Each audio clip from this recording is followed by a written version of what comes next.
Peace, peace, fam. Welcome to the Pro-Black Perspective. I'm your host, Onitaset.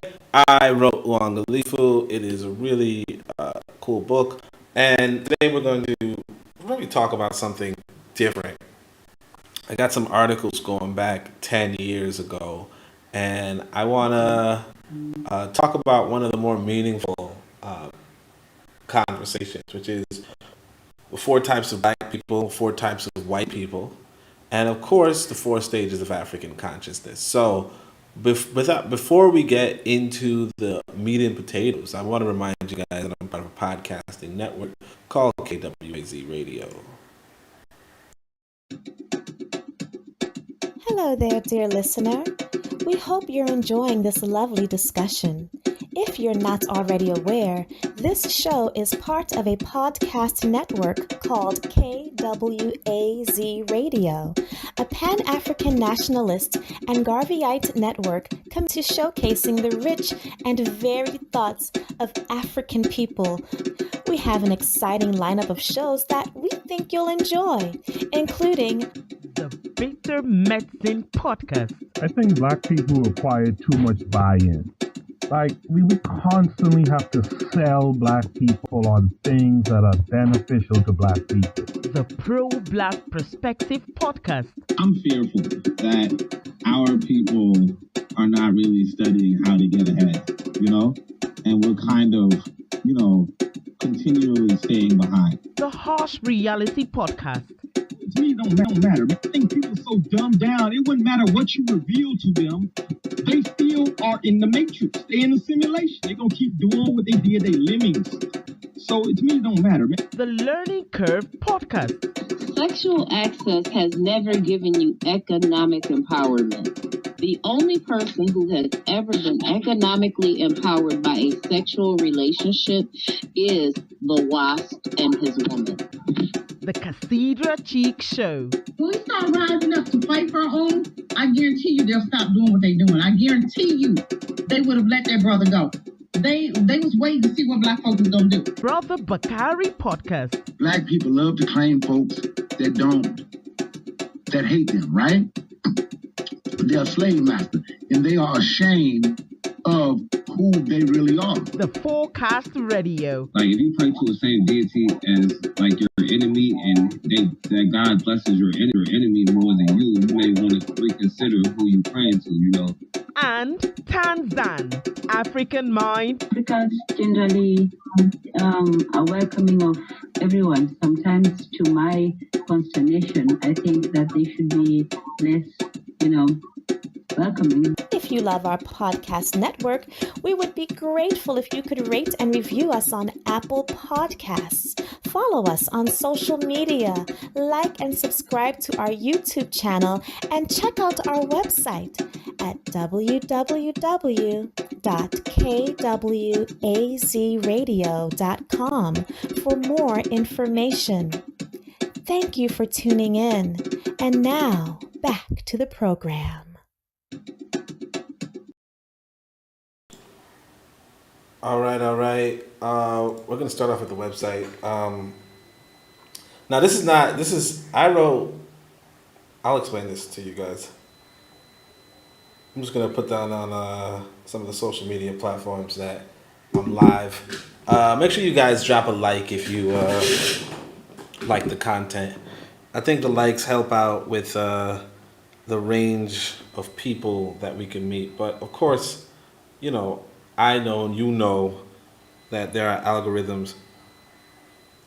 Hold on a second. Give me 2 seconds. I think I smell some smoke. Hold on a second.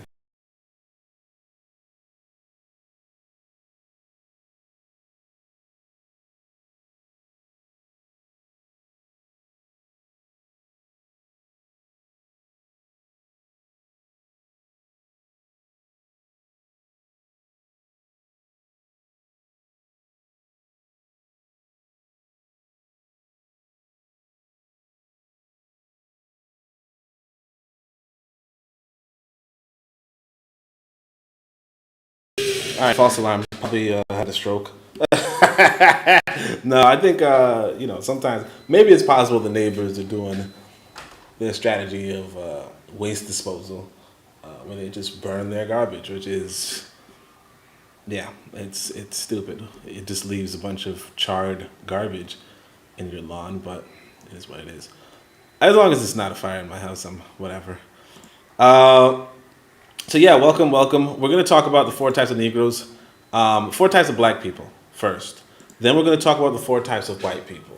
And then we're going to talk about the 4 states of African consciousness. Now, who are the authors of these pieces of documents? Well, this one is from 1899. I probably should have put that in the title. 1899. I wrote the article in 2013. And this was from John Edward Bruce. So if you guys don't know who John Edward Bruce is, legend, okay? So right before Marcus Garvey was that brother, John Edward Bruce was that brother. You know, he was referred to as the militant journalist, okay? So he was a very profound, very intelligent brother. His book, let me tell you guys about this experience I had at the Brooklyn Library where, you know, I requested their book, you know, his book was in their basement or something. They retrieved it, took a minute to get it. Then I read it and I was like, whoa, I gotta copy some of this stuff. You know, I just wrote it on my hand, skimmed through the book, wrote down what was good, what was bad, whatever. Not what bad, but what was good. And then I was like, I'm gonna leave this here at the library and I'm gonna come back tomorrow and try to copy some more. And sure enough, when I came back tomorrow, the day after, the book wasn't there. And they were like, what? We had this book, are you sure? So, yeah. And I mean, I could say a lot of, good things and bad things about my son's mother. But one of the good things she did was she actually was able to find a copy of that book. And I'm not even sure, but it could be that somebody stole the book and sold it. And that's the copy that she bought. I don't know. But I did have a copy of the book to later do. But one of the things I saw in the book was this quote about the 4 kinds of Negroes. Now, there's a little bit more history to this, but, I don't know if you guys could see from the top of the page. No, you can't. But you see from the top of the page, there's this website, it's my website, called the African Blood Siblings.wordpress. And if you see from the web address, right, you see it says 2013, 112, right? So that means that I published this January 12th, 2013, which was 12 years ago. So back when I was still a young buck, stupid, okay. I wrote this. I mean, I wrote an article. There's a whole article attached to this, but, it's just talking about the different types of Negroes. But I want to first tell you guys about these types, okay? Maybe we could read through the article, maybe not. You guys let me know. I see no comments, but even so, I appreciate everybody for being here. I see some likes, which I appreciate too. So he says, there are several kinds of Negroes in this country whose idiosyncrasies retard the progress of the race. So he's talking about black Americans, right? He's like African Americans. He's talking about America, okay? So he says, there are several kinds of black people in this country, in America, whose idiosyncrasies retard the progress of the race. He says the first is the jealous Negro, who hates to see other Negroes prosper. The second is the ignorant Negro, who refuses to believe that any other Negro can do what to him seems impossible of accomplishment, and who makes a demigod of a white man and tells him all his business. The third is the very smart Negro, who assumes to know everything, to understand everything, who is suspicious of every other Negro, and devotes his spare moments trying to find out things to criticize. Then there is the earnest, manly, loyal Negro, who realizes the fact that it is to families, nations, races to whom Almighty God has given missions, and that as a race, the Negro has a mission which no other race can perform for him as well as he himself can perform it. So you guys could probably tell, back in the day I did not, nowadays I don't use the word God in my writings, even if it's a direct quote, I just don't include it. But, back then, this was 12 years ago, I did. All right, but aside from that, yeah, these are the 4 types. Now, obviously, I start talking about, I used to, have an organization back then. So, I started talking about the core tenets and all that kind of stuff. But he says, look, the jealous Negro, and of course, what he says about them is the first is the jealous Negro who hates to see other Negroes prosper. So, I'm actually going to read through some more of this stuff, I guess. So, Of course, I was a little philosophical back then. So I said prosperity, independence, and community is a removal of impoverishment, dependency, and individualism, right? Now, again, I would update this today. So if you read Uangalifu, you're going to get a more updated view of how to how to get prosperity, how to get independence, how to get community. But of course, again, I don't know how old I was. I was in my mid-20s or something. Or even my early 20s, right? You just wrote, you know what I mean? So he says, look, the greatest danger to the Negro in America is its potentiality for individual achievement, which not only makes black competition a menace, but evokes also the unreasoning racial hatred of those civilized white persons who find it impossible to accept the Negro as an individual equal. So I don't even agree with this. And of course, he wrote this in 1919. So this original quote was in 1899, and he wrote this in 1919. And what he's just saying is that we do have the potential for individual achievement, and that kind of makes us compete, and it also gets white people angry at us. Now, of course, right now I would think, who cares if white people are angry at us?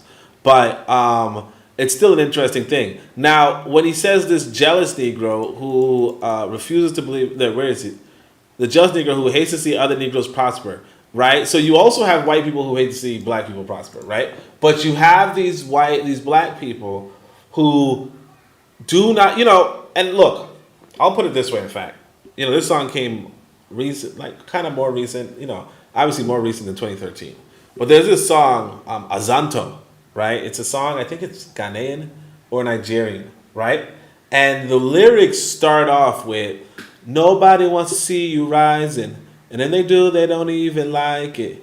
They just want to see you deep in crisis. I don't know the words. Something, you don't need to fight it, whatever. But basically, the first three lines really kind of captures it. It says, nobody wants to see you rising, right? And when they do, they don't even like it. They just want to see you deep in crisis. I can't remember what he says after that. Like, grab your head, there's need for something. But the point is that, this is something that was observed in recent days in Ghana. Okay? This is observed in recent days in Ghana. This was a hit song, maybe 5 years ago, right? And yet, this is something that's been with us since 1899. Okay? Let's see. I think this is Amos Wilson quote from the Blueprint for Black Power.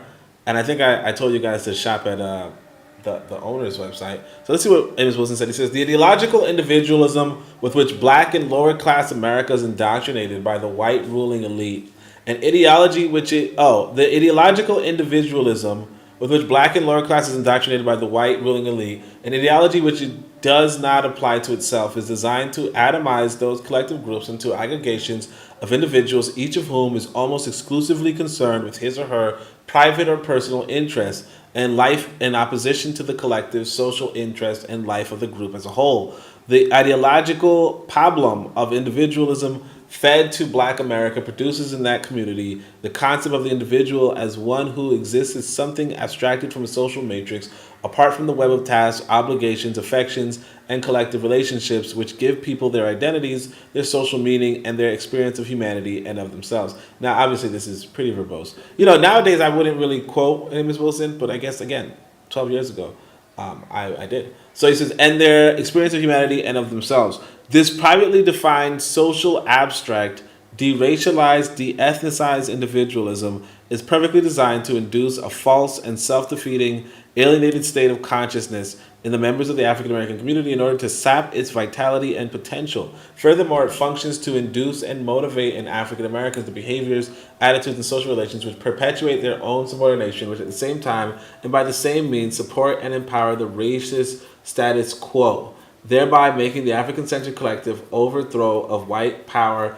and impossibility. So basically, again, there's a lot of words, but I think the main thrust of it right here is, you can't overthrow white power. Period. You can't overthrow white power. Period. And partly because of your ideological individualism, But realistically, when you say impossible versus improbable, you already know where your vote of confidence is. But realistically, this is now again. I mean, this is way too verbose. So once upon a time, 12 years ago, I probably would have been like, oh yeah, I know what he's saying. I'm not saying I don't know what he's saying or that I can't understand what he's saying, but I just don't I don't know. I don't really see the point in this intellectual labor at this point. I don't like as far as like connecting with people. I just don't see how this is could connect with people. That said, again, the important part is the last sentence at this point. So you have these behaviors, attitudes, so on and so forth. Now, is it related to the jealousy or hating to see other people prosper? I don't know if this was the best quote for that, but it is what it is. He says, of course, then I tell people, look, you must remove impoverishment. I'm talking to the 4 different types of Negroes, right? So he says the second is the ignorant Negro. And by the way, if anybody has any comments or anybody wants me to go over what Amos Wilson just wrote, by all means. But, in a sense, I was writing an address to the 4 types of black people, right? That's why it's called an address to the 4 kinds of Negroes.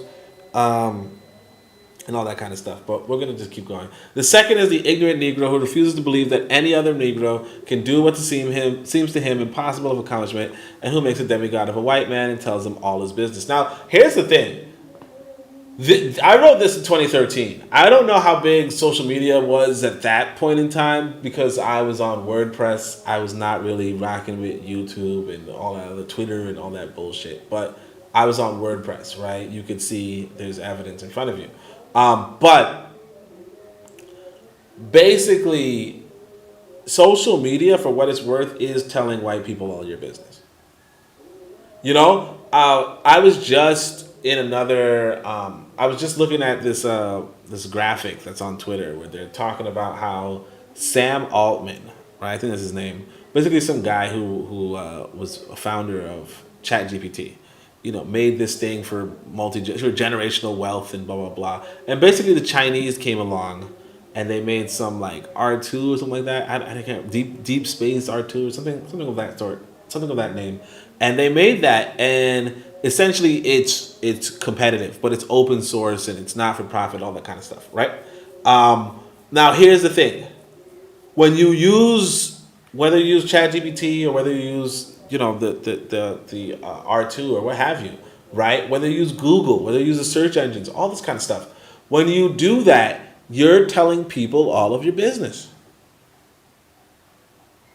You understand? When you go and ask them a personal question, hey, I have this fungus on the bottom of my foot. I want to know blah, blah, blah. Or how do I get rid of these frogs in my toilet? Whatever, right? When you ask them that stuff, you're telling them these things. Okay? And the other part of it is, he says, refuses to believe that any Negro can do anything that seems impossible of accomplishment, and who makes a demigod of the white man. When you ask yourself, why can the white man do, why can he do nuclear energy? Why can he do aircrafts? And why can he produce guns? And why can you, or where can we get guns? You can buy them from white people. What can we do with cobalt? We can sell it to white people. Basically, white people to a lot of black people are the demigods. Even when you take a statement like the white man is the devil, right? What the fuck is the devil? If you come to me, like if you come to my literature, right? I'm really calling these white people hybrids. Or I'm calling them psychopaths, sociopaths. I don't put them above the human species. I say they're just humans like the rest of us. And if you review Marcus Garvey, he also has the opinion that white people are just humans like the rest of us, and therefore we can do what they can do if we organize, right?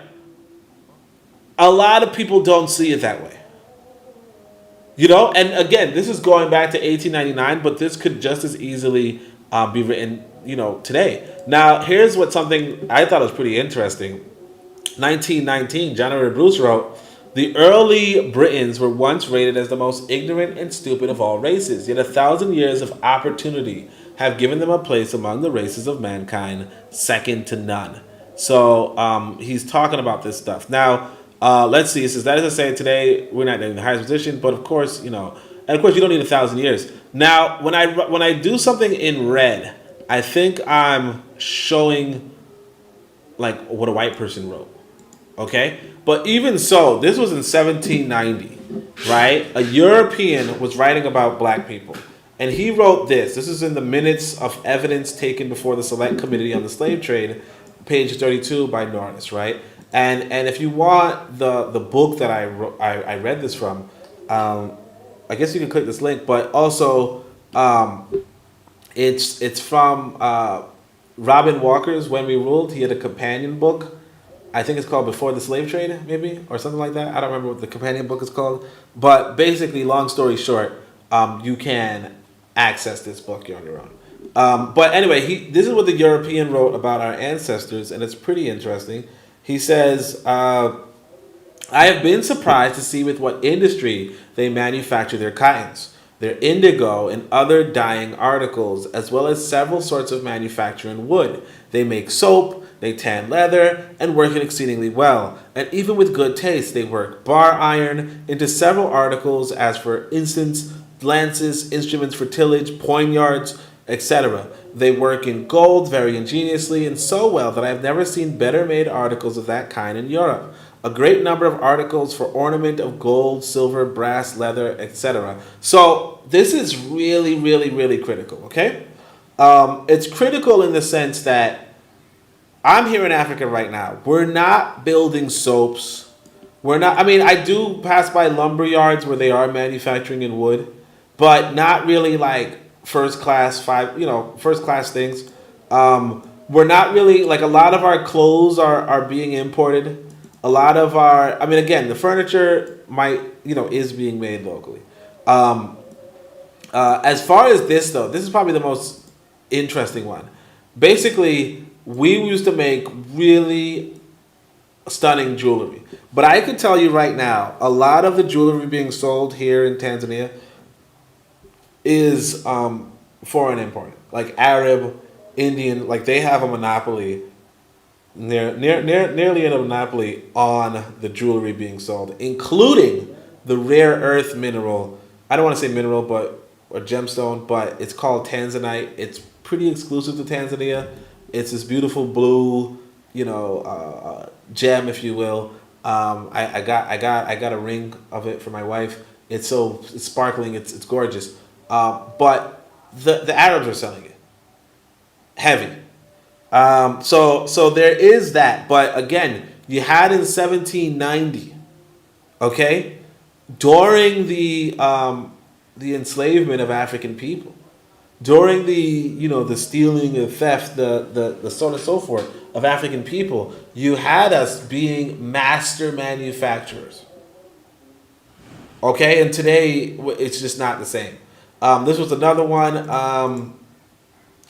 This is another European. This is Lady Lugard. So Lady Lugard, if you guys don't know, is the one who allegedly names Nigeria.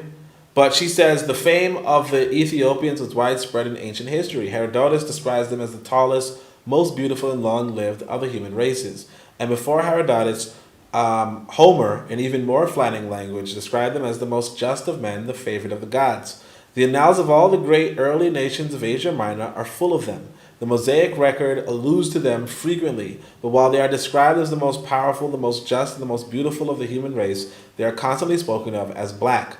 And there seems to be no other conclusion to be drawn that at that remote period of history, the leading race of the Western world was a black race. Now again, today, a lot of people will be dismissive of this kind of, quote. They'll say, well, is Lady Lugard even a historian? Isn't she a racist? Or something along those lines. And yada, yada, yada. This is a white woman. How would you, so on and so forth.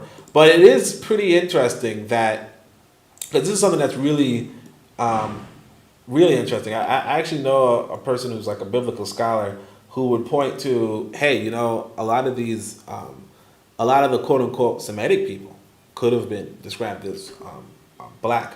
But you kind of see that it's not really like a black, like whitewashing, or blackwashing, if you will. It's kind of, the evidence of the ancient world kind of does suggest that African people were the leading race on the planet. And that seems to be the general consensus in the ancient world. Either way, it might not be, it might not be accurate. We don't know. These are some articles, additional articles. Dr. Ben, he wrote The Nile Valley Civilization, blah, blah, blah. You got Dr. Kwame Nantumbu, and of course you got Socrates himself when he talks about Atlantis and all that kind of stuff, but it is what it is. So I was just talking to the ignorant Negro who doesn't believe in his people, and this is the kind of stuff that I would probably use to at that point in time to tell him, look, you gotta, your people were great. They were well regarded in human history. It's just a matter of, like he says, you belong to a race which can stun the world so greatly that our song is sung every way you turn. And, of course, I say come to the organization, yada, yada. So then the smart Negro, so again, now this we're going to see is like your podcasters, okay? A lot of people will have a lot of negative things to say about black people and try to find something to criticize them with. And, I'm actually reminded of this brother, not brother, this freaking guy, piece of shit. But I don't want to say who he is, obviously. not because I'm pusillanimous, I'm not pussy, right? But more so just because I don't need no kind of drama. But basically, there's this great brother. I think the best living brother we have right now is Traore, right? But then there are black people online. I don't even know if this guy's black, honestly. But there are people online who would try to find something wrong with Traore. They'll say, oh, I think Traore, his government is setting a deal with, they have a deal with the IMF or something like that, And, people are like, yo, but that was a deal from before he came into office, right? All that kind of stuff. But, even so, it's just, do you understand how hard it is? Like, do you understand how tremendous, how, no Greek, but how Herculean his task is, how monumental, how momentous. Just throw out some word, but how much this brother is doing. He's the second youngest head of state in the world, and he's doing so much. But you sit on your ass. Maybe you're older than him, maybe you're younger than him. I don't know, but you sit on your ass and you don't do nearly as much as this brother. It's just no right to criticize. But anyway, since the third is the very smart Negro who assumes to know everything, to understand everything, who is suspicious of every other Negro, and devotes his spare moments trying to find out things to criticize. And that's a thing you're going to find a lot of among black people. Okay, you're going to find that a lot among black people. There are people who, like for instance, you talk about Traore again. There are people who are like, hey, man, just wait and see. Oh, Africa already had these kind of dictators. You guys always get hyped about. And it's like, shut the fuck up. Shut the front door. The world, people have to realize this. The world is, all right, I'll put it this way. Some people would argue, hey, everything is determinism, okay? And it's not. I mean, look, in some capacity, you could make a really potent argument that, at the end of the day, we're all fundamental particles, and those fundamental particles just carry on in a physical way. You can make that argument, and it's pretty sound. It's pretty sound, but it's not profound. I'll put it that way, right? It's pretty sound, but it's not profound. It tells you nothing because you cannot do that computation. And the least, in the slightest, you just can't do it. like that computation of fundamental particles and their motions throughout you just can't do that computation. There's no reason to believe that anyone can or anything can. There's just no reason. The only thing that can do that computation is the universe. And that's it. And you cannot communicate with the universe. Um, Despite your belief that you can. Like, if you believe you can, right? Even so, that said, because you can't go by the assumption of, well, the future is already set, right? You have to constantly try to make the future. Okay? And part of making the future is being active and deliberate. Okay? Active and deliberate. And so even if, like, for instance, even if I'm, like, let's say I'm dating a woman, right? Even if I'm dating a woman and she has some ill intent, right? How I date her may discourage or encourage her ill intent. Okay? May discourage or encourage her ill intent. Like, I could give you a good example, right? I was just talking to this brother, pretty interesting brother, and he was telling me if a woman, like, if he were in a relationship where a woman cheated on him, then he would cheat on her, right? And I thought, and that is kind of what I mean by the future isn't set. Because this brother would have no inclination to cheat on a woman he's with. However, it's as I don't want to say this is an ancient quote, but it's an ancient concept, and that is that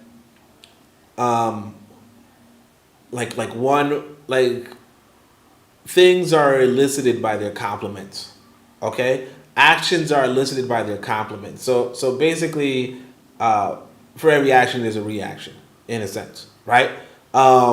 That said, yeah, if you look at Traore and you just want to criticize, and you might push him towards being worse than he would be if you were encouraging him.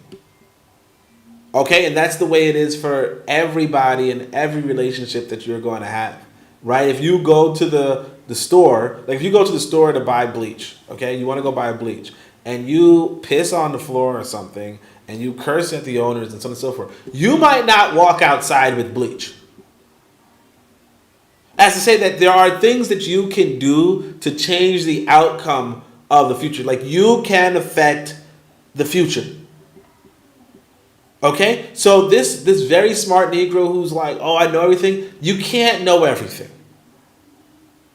You know? Now, again, we go to 1899. In this same essay, John Edward Bruce related, he said, the condition which hedged the Negro about in this country are to a large extent of his own making, the result of his apathy, indifference, and refusal to make the most of opportunities at hand. When he takes time to look facts squarely in the eyes, we cannot fail to observe that the Negroes who make the loudest complaints about existing conditions which hamper and annoy them are those who do the least to change them. They are those who do not believe in the efficacy and potency of organization intelligently directed, or who, if they believe in it, are not willing to repose confidence in the wisdom, prudence, and good judgment of those who have the capacity and the executive and the administrative ability to lead. Come on. Come on, give that a round of applause. Let me see if the comments.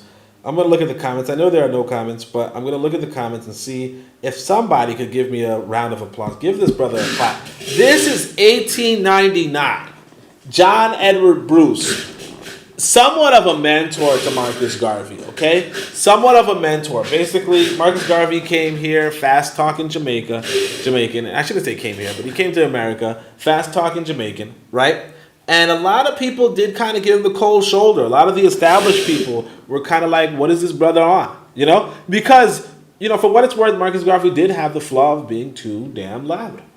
Okay? Real black gentleman, RBG. I appreciate it, brother. But Marcus Garvey did have the too damn loud syndrome. Okay? He would talk too much. He would say too much. He would write correspondences that were, liabilities.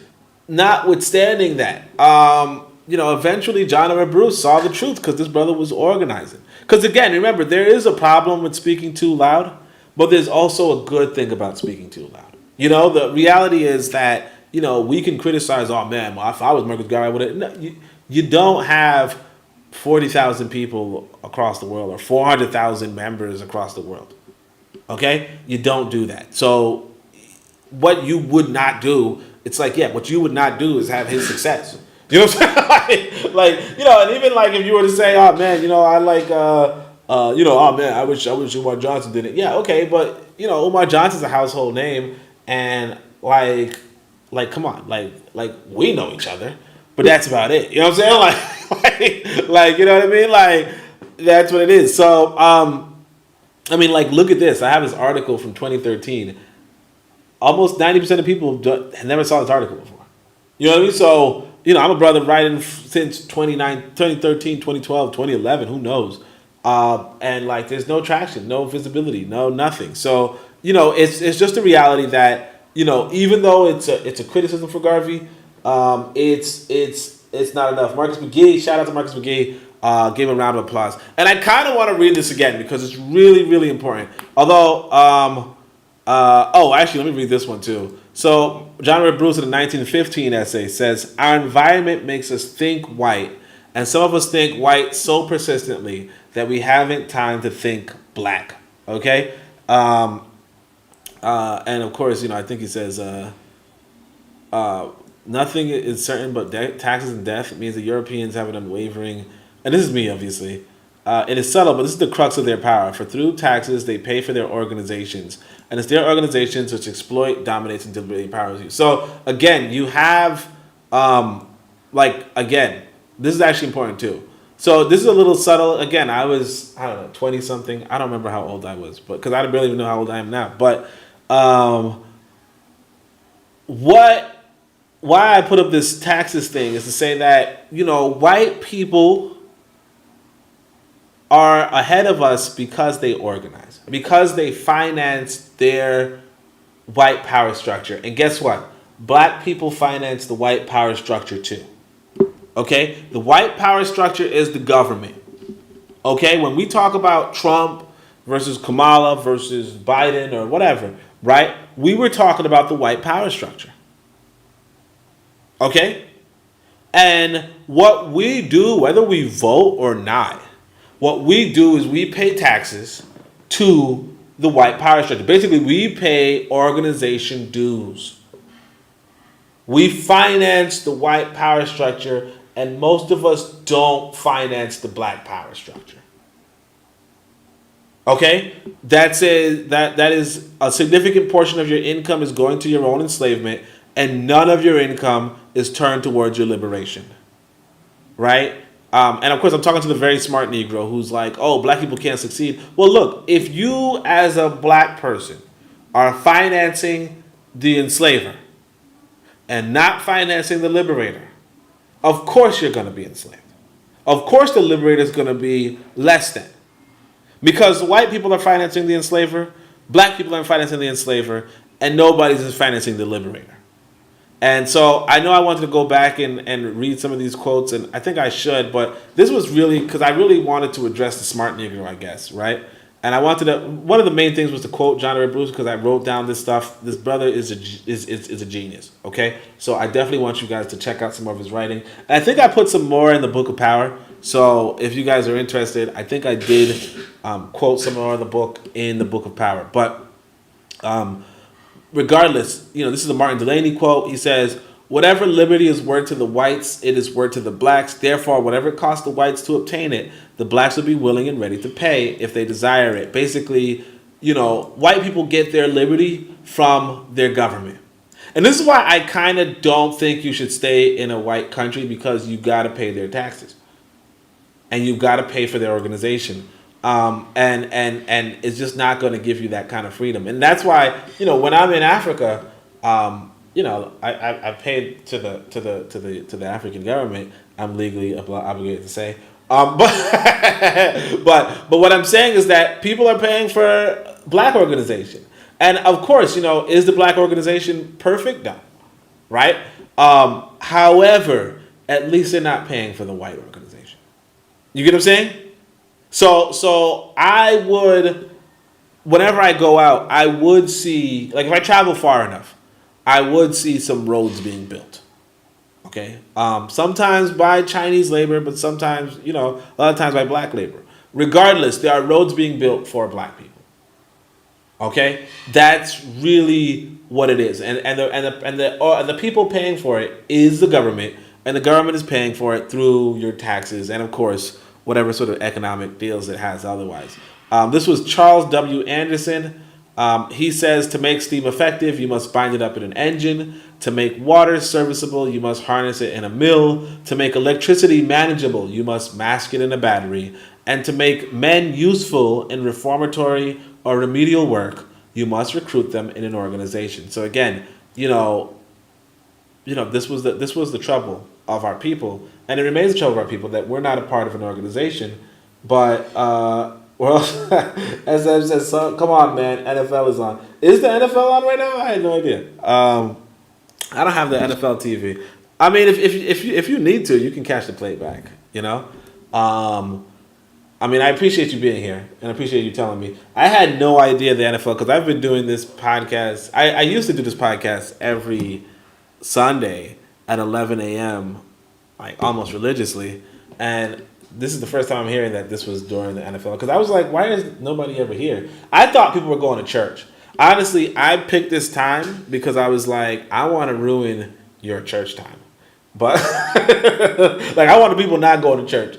I didn't realize that there was the other church, right? The church of the Hawks and the and the Patriots, right?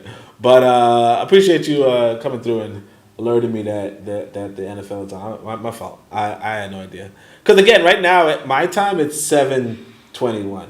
So now, brother, a few hours. Just joking, my brother. I appreciate the information. Oh, a few hours? I don't know. I actually never got into football. I don't know why, honestly.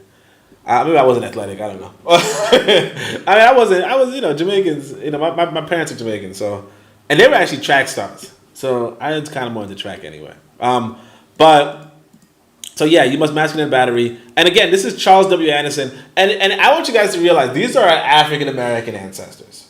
Okay, so it's not like blah blah blah. These are like like this Charles W. Anderson. A sister gave me this book. Oh, actually, no. I think, look here. I quoted the Gutenberg.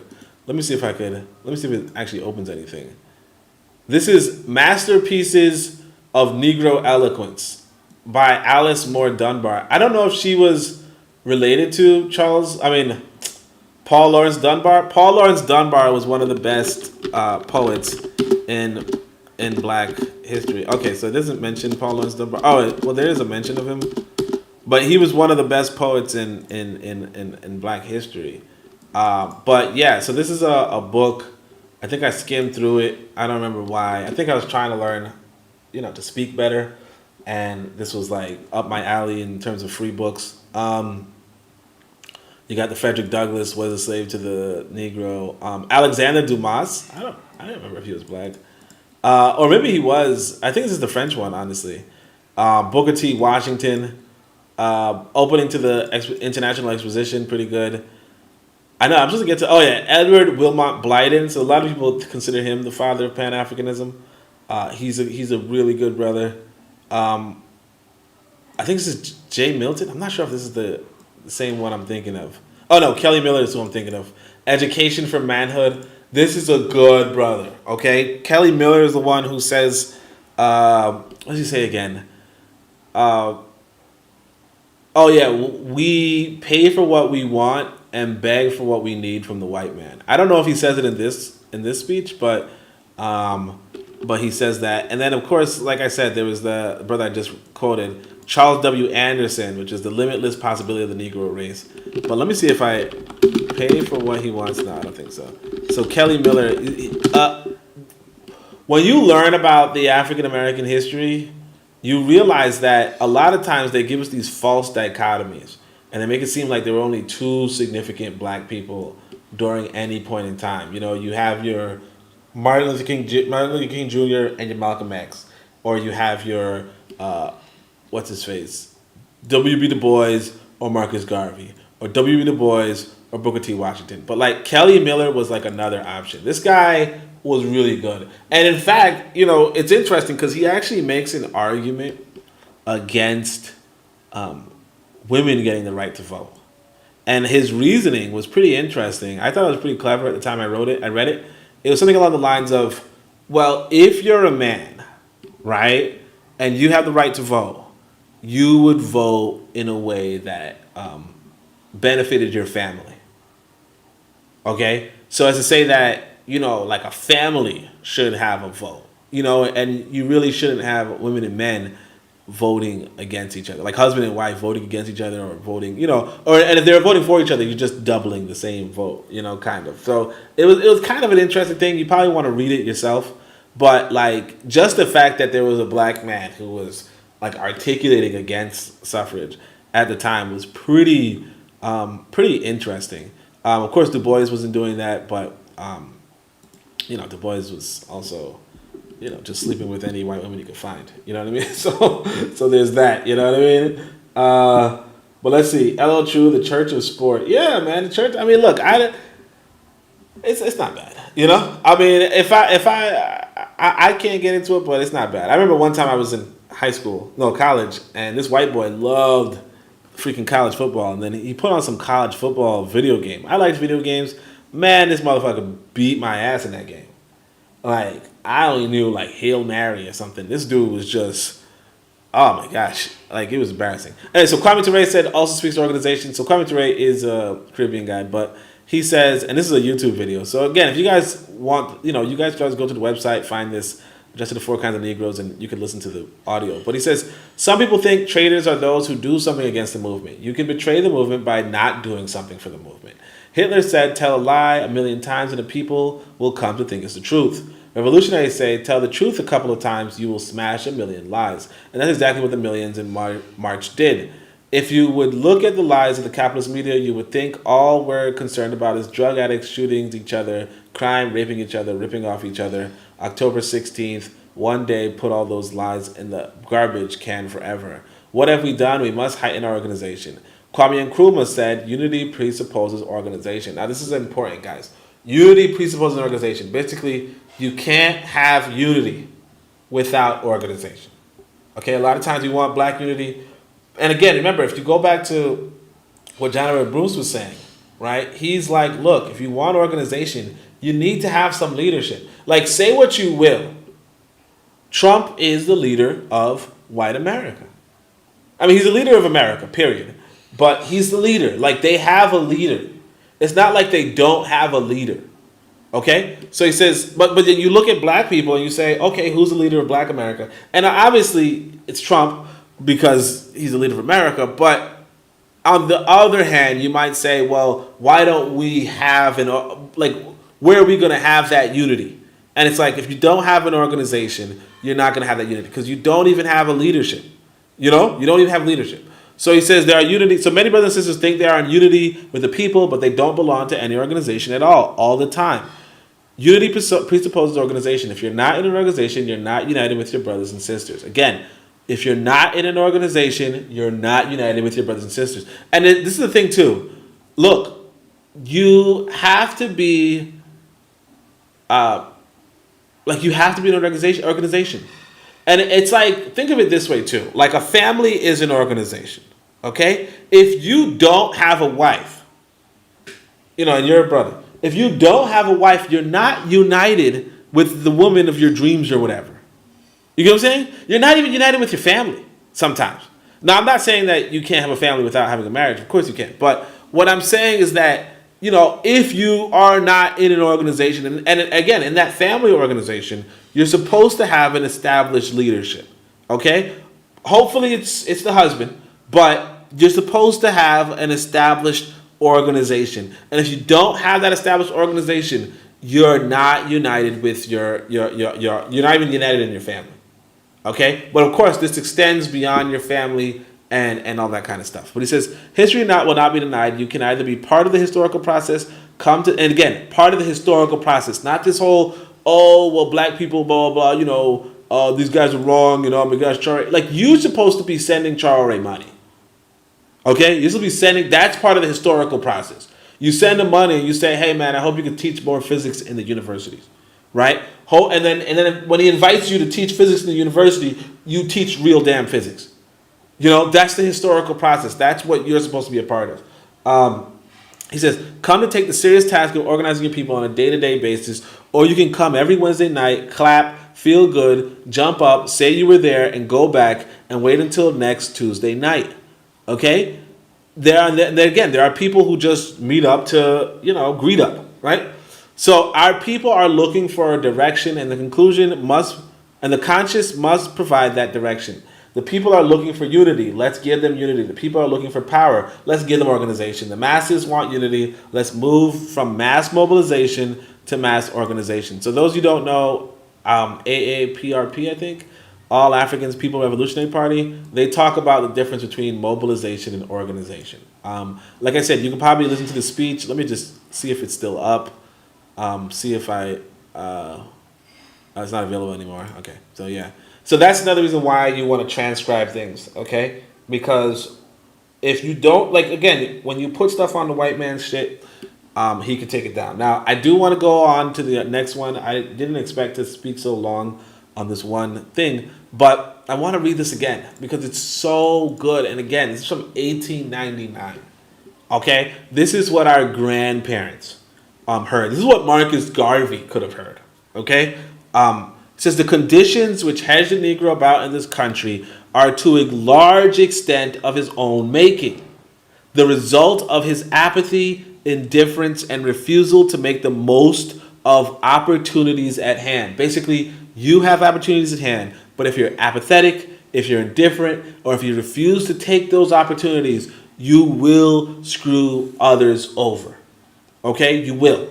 Now, when we take, and again, it's not to say that there's not, a larger system against you. Of course, the larger system against you. Of course, there's another population against you. The world is competitive. Look, a lot of people don't know this, but if I were an Italian baker and I was making bread on 38th Street, okay? I'm making bread on 38th Street. If across the street, on the other side of 38th Street, another Italian, opened up a bakery and was selling bread, we might get to scuffling in the streets because you just moved in on my turf. I'm the one going to sell the croissants and the apple pies, not you. And that's between two Italians on the same damn street. That's what life is. There are limited resources. There are finite resources, and people are fighting over them. And if you don't join the fight over them, don't complain. Or people start fighting you over the resources that are available for everybody to grab. Don't complain when they fight you. They're supposed to. I got a longer comment here, so let's see what this is. Proudly Peculiar 225, shout out to Proudly Peculiar. It says, before we can focus on collective consciousness, we must each take responsibility for our individual consciousness. Then those individuals can unite and form an organization of collective consciousness. Absolutely. Big up. So, yeah. I mean, that's why I write books, obviously. That's why I encourage, the great minds of our past, so that we can move forward inside of our individual consciousness. But again, and here's the thing too. I've come to realize, and this is why, like I said, you write books because you feel like there's something new you can add. Not even new, but there's something profound or simple you can add, right? Fundamental that you can add. So the world is about economics too. So it's like, even though not every white American, not every American goes along with the collective consciousness of the United States. However, nearly every American pays taxes. Okay? So it really comes to, look, there are these finite resources, and there is this fundamental attitude of human beings where we are an economic people. We are an economic species. We're a species of economics. Every species maybe is of economics, but we are upon that group. And so, what happens is that even if you don't have the African consciousness, even if you don't think as well as Traore, if you send Traore money, you can make a big difference. Like, you'll make a bigger difference sending Traore money than you would reading a book by even reading a book by Jonathan Bruce, I guess. I don't know. But reading this book and just leaving it at that. Because if again, even if you're not of the consciousness on the level of the consciousness that can be that excellent, right?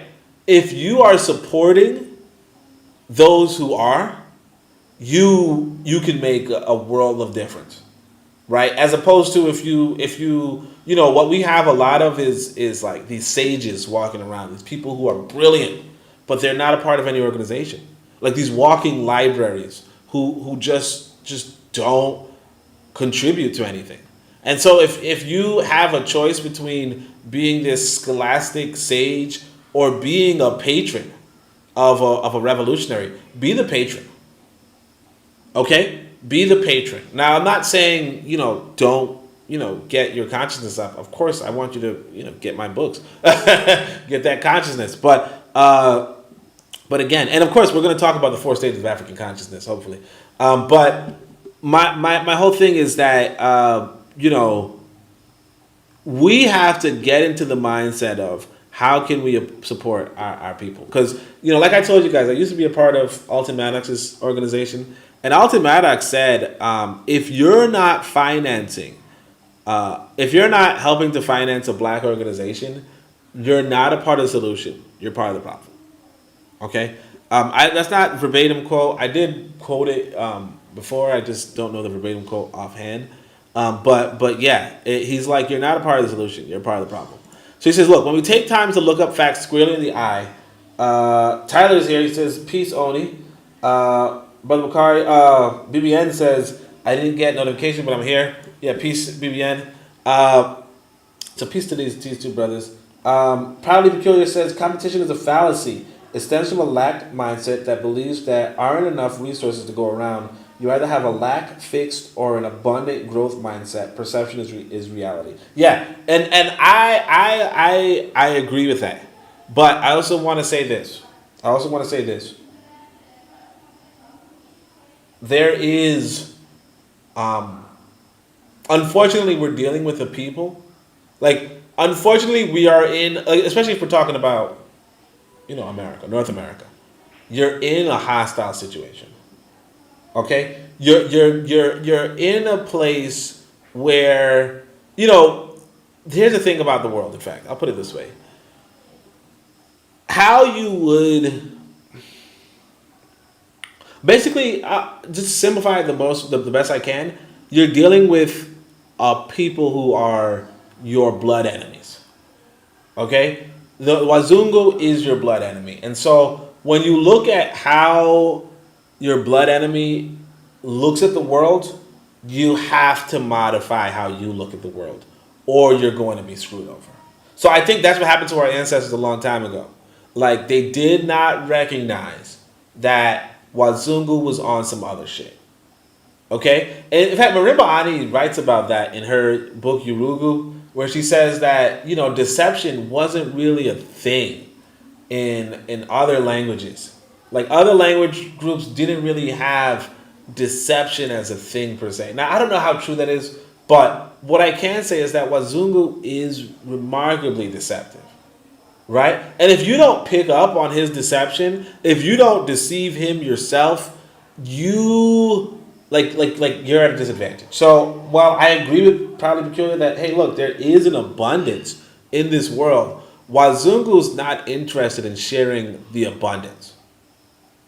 Okay? And when Wazungu's not interested in sharing this abundance, you might not be able to approach things like, hey, you know what? Tomorrow's a better day. Because, I have these quotes that Machiavelli recorded them. But basically something like Art of War, something like that. I don't know. But basically one of the quotes there, and this is why I use the word enemy, is that basically he says, whatever benefits your enemy harms you. And whatever benefits you harms your enemy. I would say that you don't want your enemy to even have any sort of benefits. So it's like, even if there is abundance, even if you can share with the other person, that's to your disadvantage to share with your enemy. And for whatever reason, Wazungu views you as an enemy. And because of that, you have to take it, like you have to take them as an enemy as well. And again, if you don't, that's okay. But you might get screwed over, right? Like you might get screwed over. Now, yeah, that's pretty much it. Tyler says, didn't even think of a well thought out strategy, just reacted. Black misleadership 101. Yeah, I mean, again, it's hard to, like, again, if you don't deal with deception, right? It's just a different game altogether. In fact, I was reading, what am I reading now? I was supposed to finish it. I didn't finish it. I kind of stopped. It's on my bedside, my mantelpiece or whatever. But it's this book, I think the Book of the Five Rings by Miyamoto Musashi. Dude was the baddest swordsman in Japanese history, okay? But the thing that he did that others didn't do, no, in fact, I don't even know if it was that others didn't do it. But basically, that whole notion of, hey, we're going to duel, so let's fight at 5 p.m. I'll tell you the location, right? It's either the Japanese didn't do it or Miyamoto Musashi himself didn't do it. But basically, he would ambush people. Okay? He would show up late to the fight. He would show up late to the tournament, refreshed while the other person was tired. He would show up too early and ambush them and kill them in the streets. Like, the dude was ruthless, barbaric even. But the point is that sort of a made him the legendary swordsman. And of course, the famous battle between him and his rival, I can't remember his name. Something started with R, I believe. But the famous battle was him showing up too late and then carrying a large plank of, bow oar or something, like a large stick, and beating the guy to death. Right? He did not play fair, and he did not play honorably. And that's the thing. It's like, the abundance mindset, kind of assumes both parties are honorable, right? And the reality is that if you assume that white people are honorable, I'm not saying that you're never going to find a white person with honor, but the reality is that you'll be at a serious disadvantage if a white person sees no reason to be honorable with you. And a lot of white people do not see a reason to be honorable with you. Just to put it lightly. Afro Jam says, you're damn right. Put your money where your mouth is. Yep. Proudly Peculiar says, LL, I am the sage you speak of. And you're right. I don't associate with any organizations, be it political, religious, BLM, LGBT, etc. Yeah, so I mean, look, this is our ancestors. Okay, John Robert Bruce, I know some people are going to say, hey, look, man, he's African American. He's not your ancestor. Okay, fine. But this is, as far as I was concerned, especially when I wrote this article, this is my ancestor. Okay? And he's telling us, we got to organize and just suck it up. Okay? We got to organize, and as Afrojam put it, put our money where our mouth is. If somebody turns out to be disingenuous, well, okay, I don't know. But the reality is, don't look for people to be disingenuous. Try to help them out. Like Proudly Peculiar says, they're a sage. Okay? As a sage, you should elevate yourself into an advisory position, into a mentoring position, into a certain capacity. There's an ancient story of Heru. Okay, he was the king in ancient Egypt, right? And Heru, there's the Ogdyad, right? Ogdyad basically means the 8 primordial gods of Egypt. Okay, so these are the 8 elders of the ancient Egypt. And so what they did was they would Heru would seek their advice. He'd say, hey, how can I handle this situation? And they said, look, whatever we tell you, we're going to tell you stuff, but you're the king. Okay? You are the king. So as I say that, even though they were probably wiser than Heru, I don't want to disrespect Heru, but you know what I mean, or they're wiser in their own ways, right? They humbled themselves and said, regardless, you whatever we tell you, we're behind you. You're the king. You can accomplish what we need you to. Okay? And that's the way we're supposed to look at, my example is, of course, Chayore. That's the way we're supposed to look at Chayore. The brother is, I believe, 35 or something like that. He's a young brother, second youngest head of state on the planet. Okay? And he's doing big things. Okay? What that means is we, older elders, sages, whatever, we are supposed to get behind him. And we're supposed to get behind him monetarily. Okay? We're supposed to get behind him monetarily on top of, giving advice and really believing in him and giving him the confidence that we have. And I mean, some people are going to wait around and be like, well, what if things don't, don't worry about those people. Again, John Edward Bruce talks about them. He says, the very smart Negro who assumes to know everything, to understand everything, who is suspicious of every other Negro, and devotes his spare moments trying to find out things to criticize. He's not a good person. Okay? This is not who he was bragging about, saying that, and again, you want to have some sort of skepticism, but that doesn't mean you don't, game doesn't recognize game, right? So he says, when we take time to look facts squarely in the eyes, we cannot fail to observe that the Negro who makes the loudest complaints about existing conditions which hamper and annoy them are those who do the least to change them. If you want to change, like the people who are the loudest complaints does the least to change what they're annoyed about or what's hampering them. And I'm reminded of, I got this family. And I'll tell you guys this, man. In my family, I kind of do, I might give some complaints. But you know what I also do? I try to change the situation in my family. So, like, one of the things is that, there's I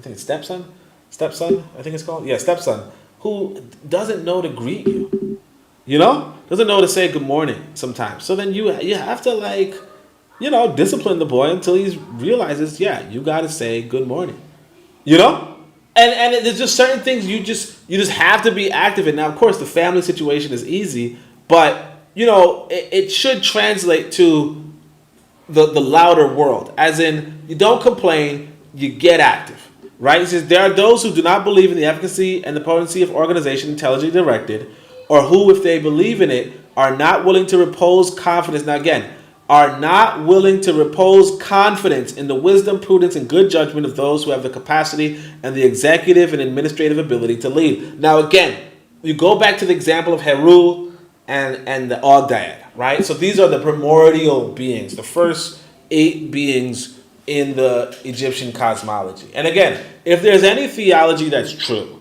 it's probably Egyptian theology. But regardless, and of course, I'm not really a big believer, so there's that. But I'm just saying, if there were one, it would probably be the Egyptian one.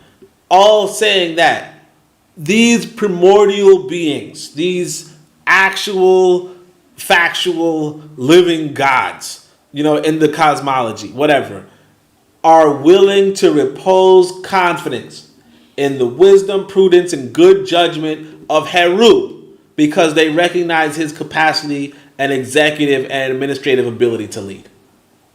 Okay? Now you might say, well, Heru is also a god. That's fine. But the reality is, this is what even the beings of the universe, the fundamental beings of the universe said that they would do. Anyway, so then let's just read the last one. We kind of take up a lot of time on this, but he says, then there is the earnest, manly, loyal Negro who realizes the fact that it is to families, nations, races to whom Almighty God has given missions, and that as a race, the Negro has a mission which no other race can perform for him as well as he himself can perform it. So again, I'm not a really religious man, so I don't know about this whole, well, gods did this, that, so on and so forth. But what I can tell you is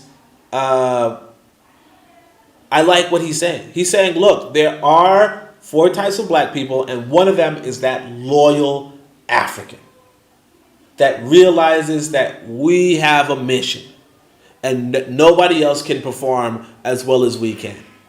Okay. Now, again, I'm not really going to go into, whether I believe in missions and all that kind of stuff. Obviously, I'm not into the mysticism. If you're into the mysticism, that's fine. Mysticism has its place, its utility. I also think it doesn't, sometimes. But regardless, I think that we have to realize that, you have to be able to recognize when you see an earnest, manly, loyal black person. Okay?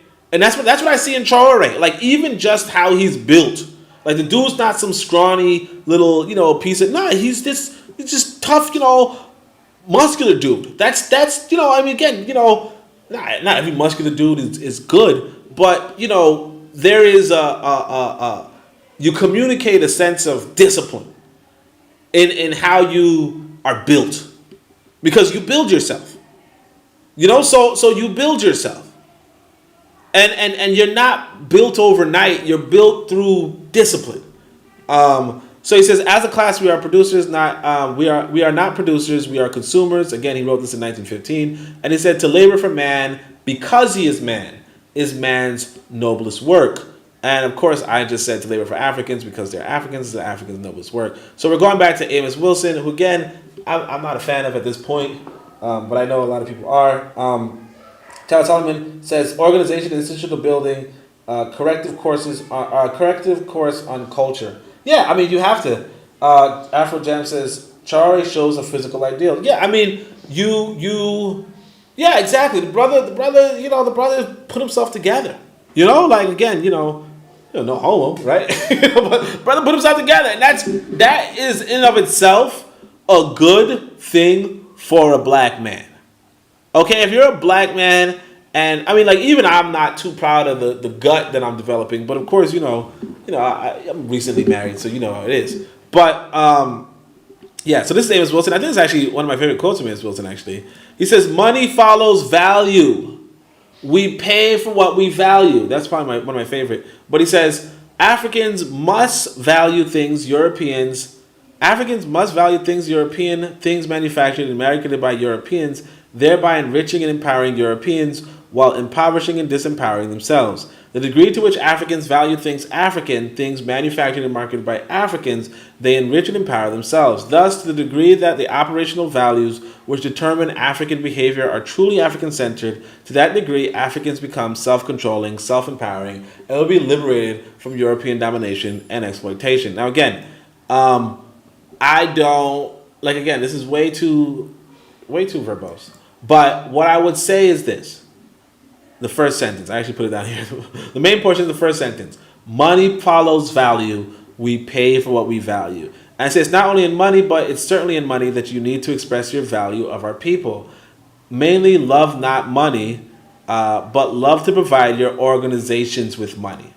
Okay? So John Reduce promoted Garvey as a true African leader. His words, he said, look, so John Reed Bruce was talking about Marcus Garvey in 1919. He said, to me, two of the tests of true leadership are the absence of the love of money and a desire to help the masses to get on and up. Garvey is relentless with crooks and fakers, and he is the idol of the masses of the common people of whom he is one. So again, you see this in Traore, you see this in China. Okay, China. All right, you see this in China. Relentless against crooks and fakers. Okay? And of course, a strong desire to help the masses get on and up. Absence of a love of money. This is John Edward Bruce, 1919. He's telling you, look, these are the two tests of true leadership. Now again, you have the problem with Garvey talking too much. Let's not pretend that's not what happened. However, you have that. So he says, look, this is Marcus Garvey in 1925 who wrote on leadership.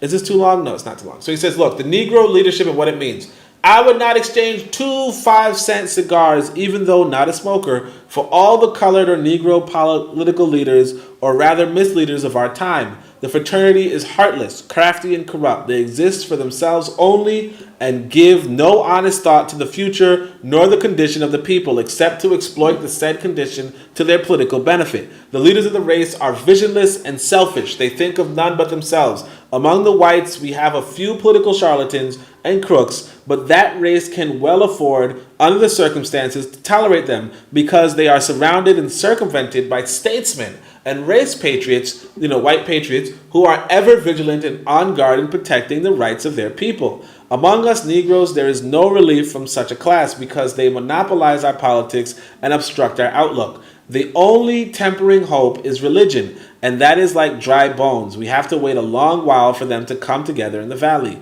To use our present political leaders, there must be a conversion and reformation in heart and in head and heart.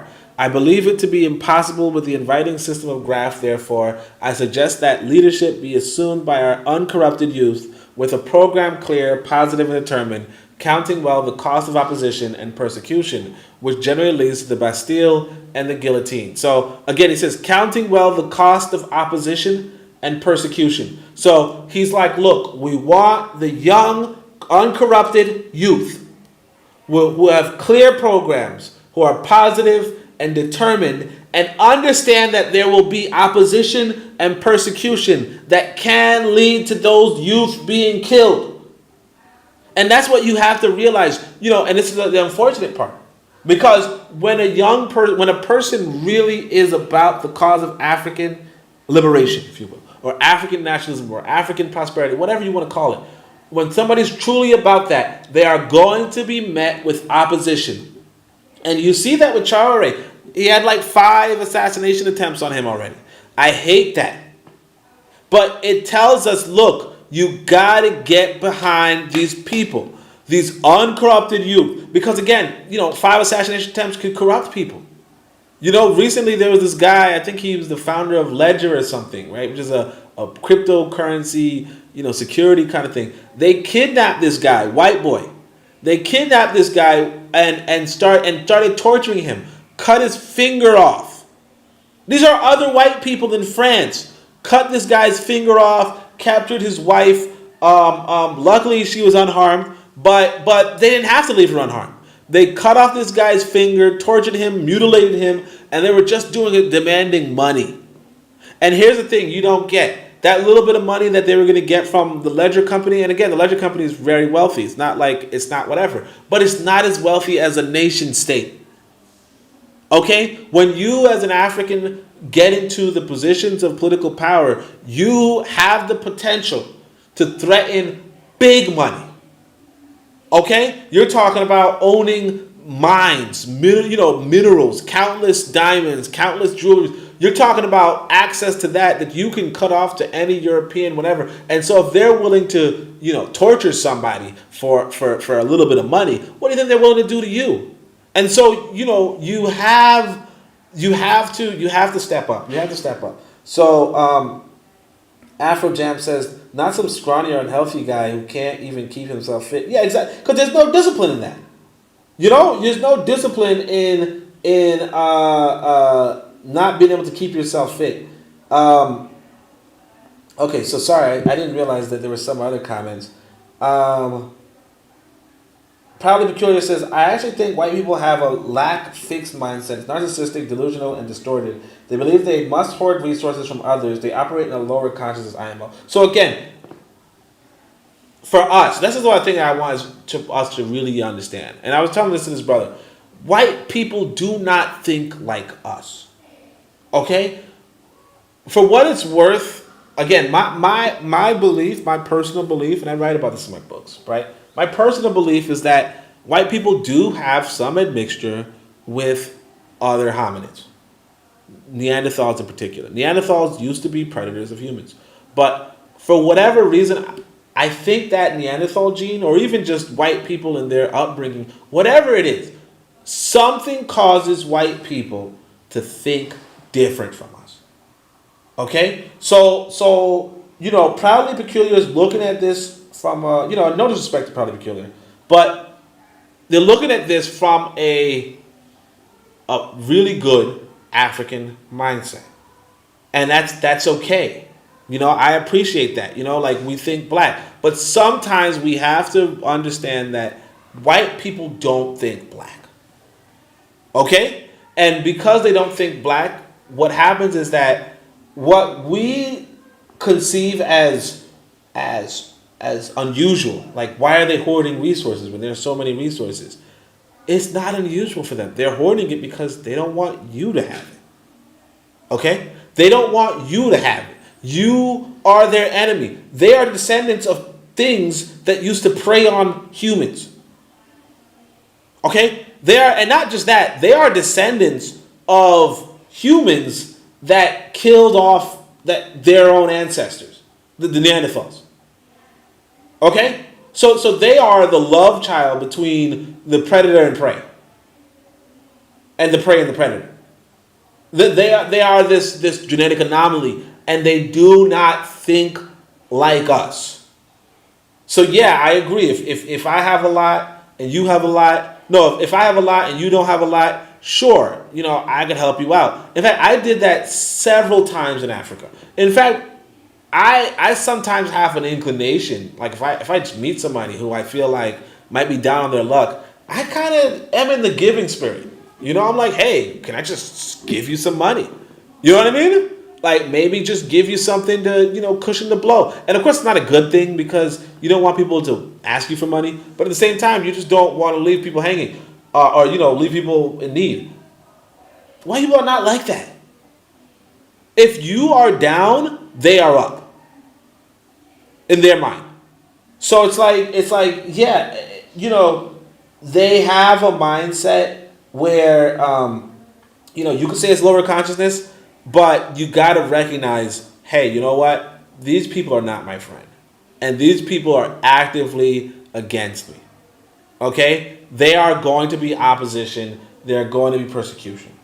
The other comment said, Tyler, what about the quality of people in an organization versus the quantity of people? That's how we have so many treasonous Negroes in our organizations. So I would say, and I know this is directed to Tyler, but what I would say is this. The most important part of the organization is the leadership. Okay? The most important part of the organization is the leadership. If you have, it's best to have really good leadership. Not to say that you shouldn't have good members, but it's really good to have good leadership. And that leadership should hold you accountable to some sort of ideology. So like I said, I think I put it in the last book, Uangalifu. The Chinese government is probably the best government to emulate at this point.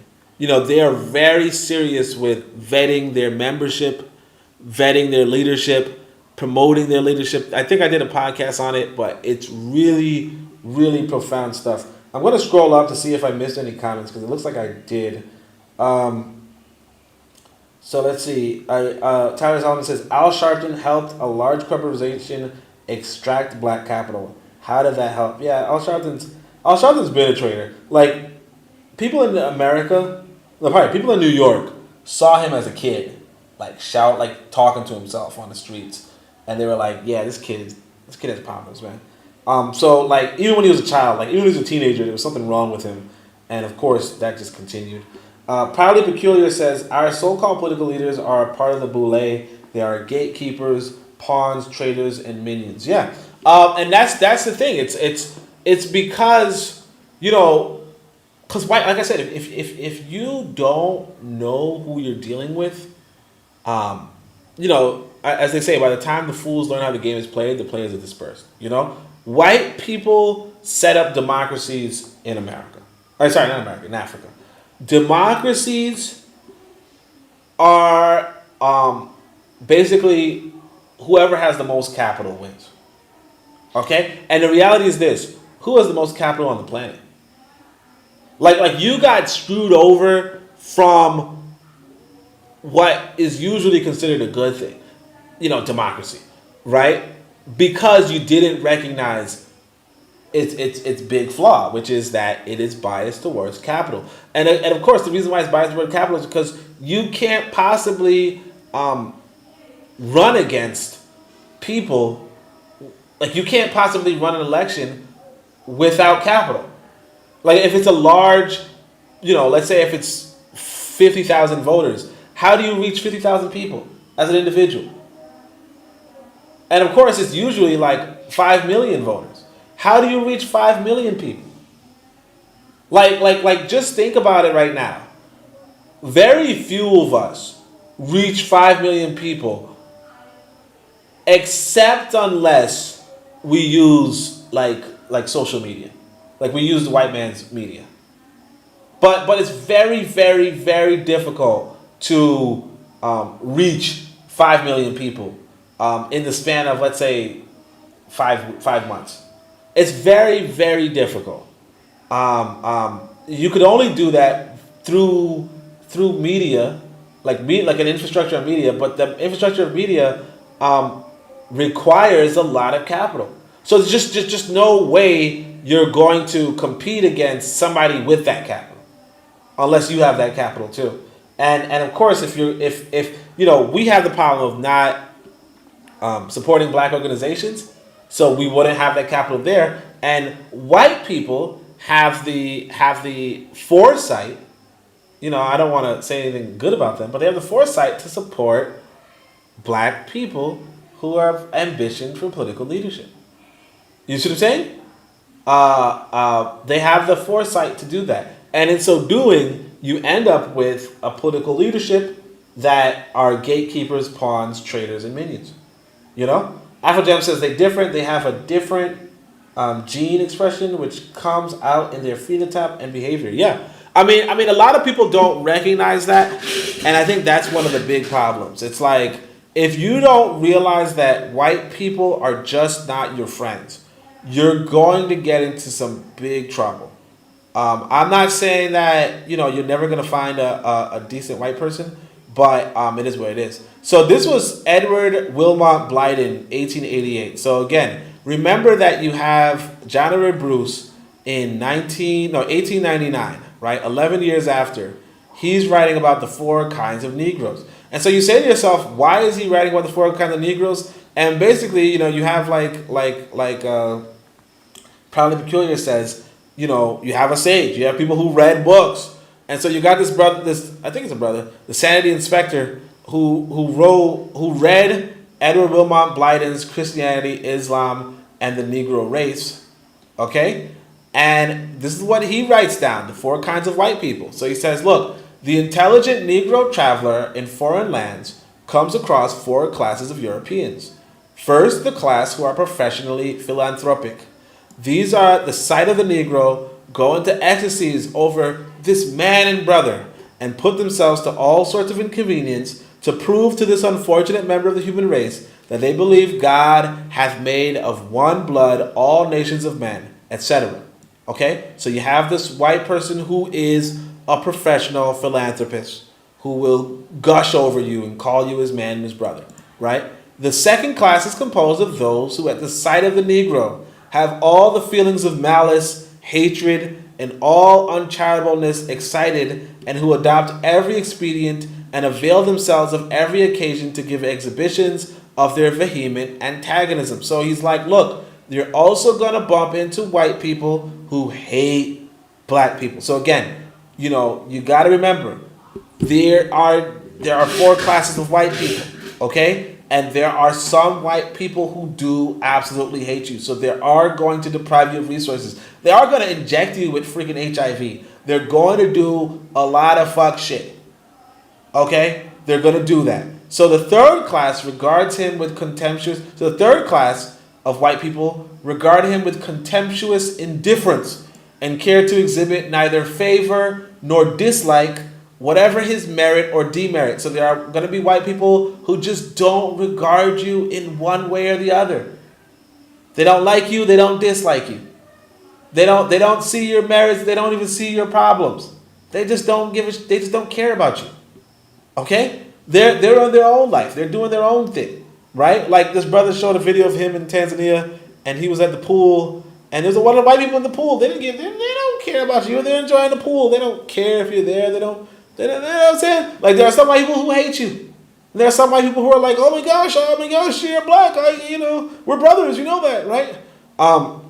And so now he's going to say the fourth class consists of those who treat him as they would a white man of the same degree of culture and behavior.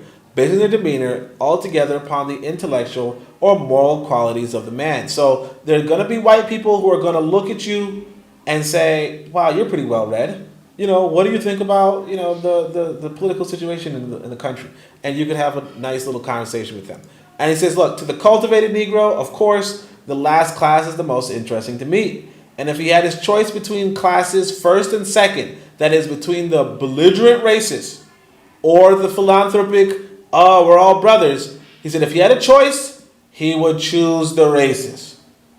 This is what I'm saying, he would choose the second.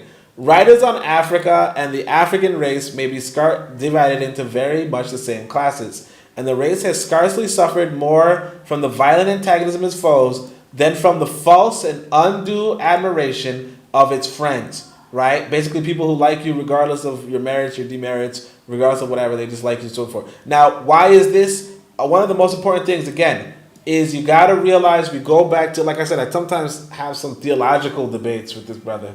And one of the most disliked black people I know on the planet, or one of the black people I dislike the most in human history, is this guy named Amenhotep IV, because he created monotheism, and in his monotheism, he preached all men are brothers. And if you guys know about this peace religions, the main ones are Christianity and Islam, and what they do is they teach about the brotherhood of man. And the brotherhood of man is one of the ways that white people trick you into worshiping them.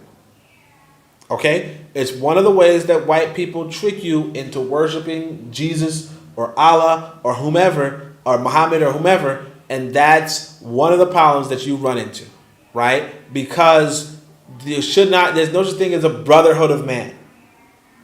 Okay? There's no such thing as a brotherhood of man when you're dealing with people who would very well be considered psychopaths if they were black. Okay? But you kind of see that, Edward Wilmot Blyden wrote this, and then John Edward Bruce followed up and wrote about the 4 kinds of Negroes. Okay? I don't know. Let me see what the comments are right here. Proudly Peculiar says, I agree with the necessity of enlightened leaders, but as the old folks say, you can lead a horse to water, but you can't make it drink. For one to lead, others must be willing to follow or stay on code. And yeah, that's exactly what it is. That's exactly what it is in the sense of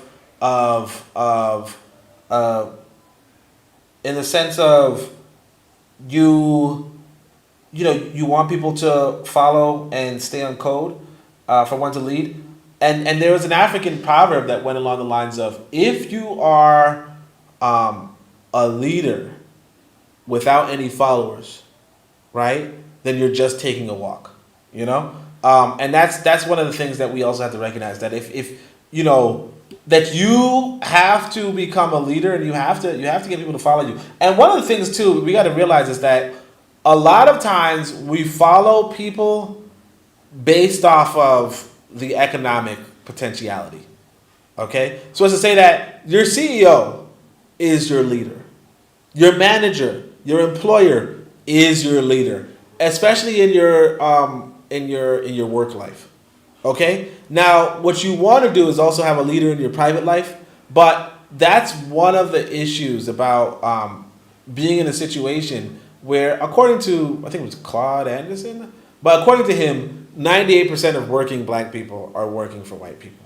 98% of working black people in America are working for white people. And it's not really, and while it's not the same percent in Africa, there's a lot of less opportunity for good jobs in Africa.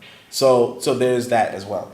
So we got Real Radio Talk with Nijiz says, love and gratitude. So appreciate, we've got a lot of people here. I'm surprised. I appreciate everybody for being here. Yolanda Volsi kind of disoriented me with, I just hope this is not true. So I kind of want to see what she's saying. She says, I don't want to believe this. I don't know how I got onto this. It was literally by accident. Some water got on my phone, then boom. What's going on here? It's just easy to believe this is not true. I want to believe some people are nice and some people are not. That's all, no matter the color. Yeah. And of course, that's the thing. That's what Oh yeah. So one of the things about why I brought up Christianity, the religion, is there's this quote from way back called what is it?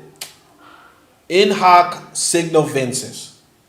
Okay. So what you want to do is you want to search the phrase in hoc signo vinces. Now I don't want to just randomly type something, but I guess I'll try it this time. I hope it doesn't.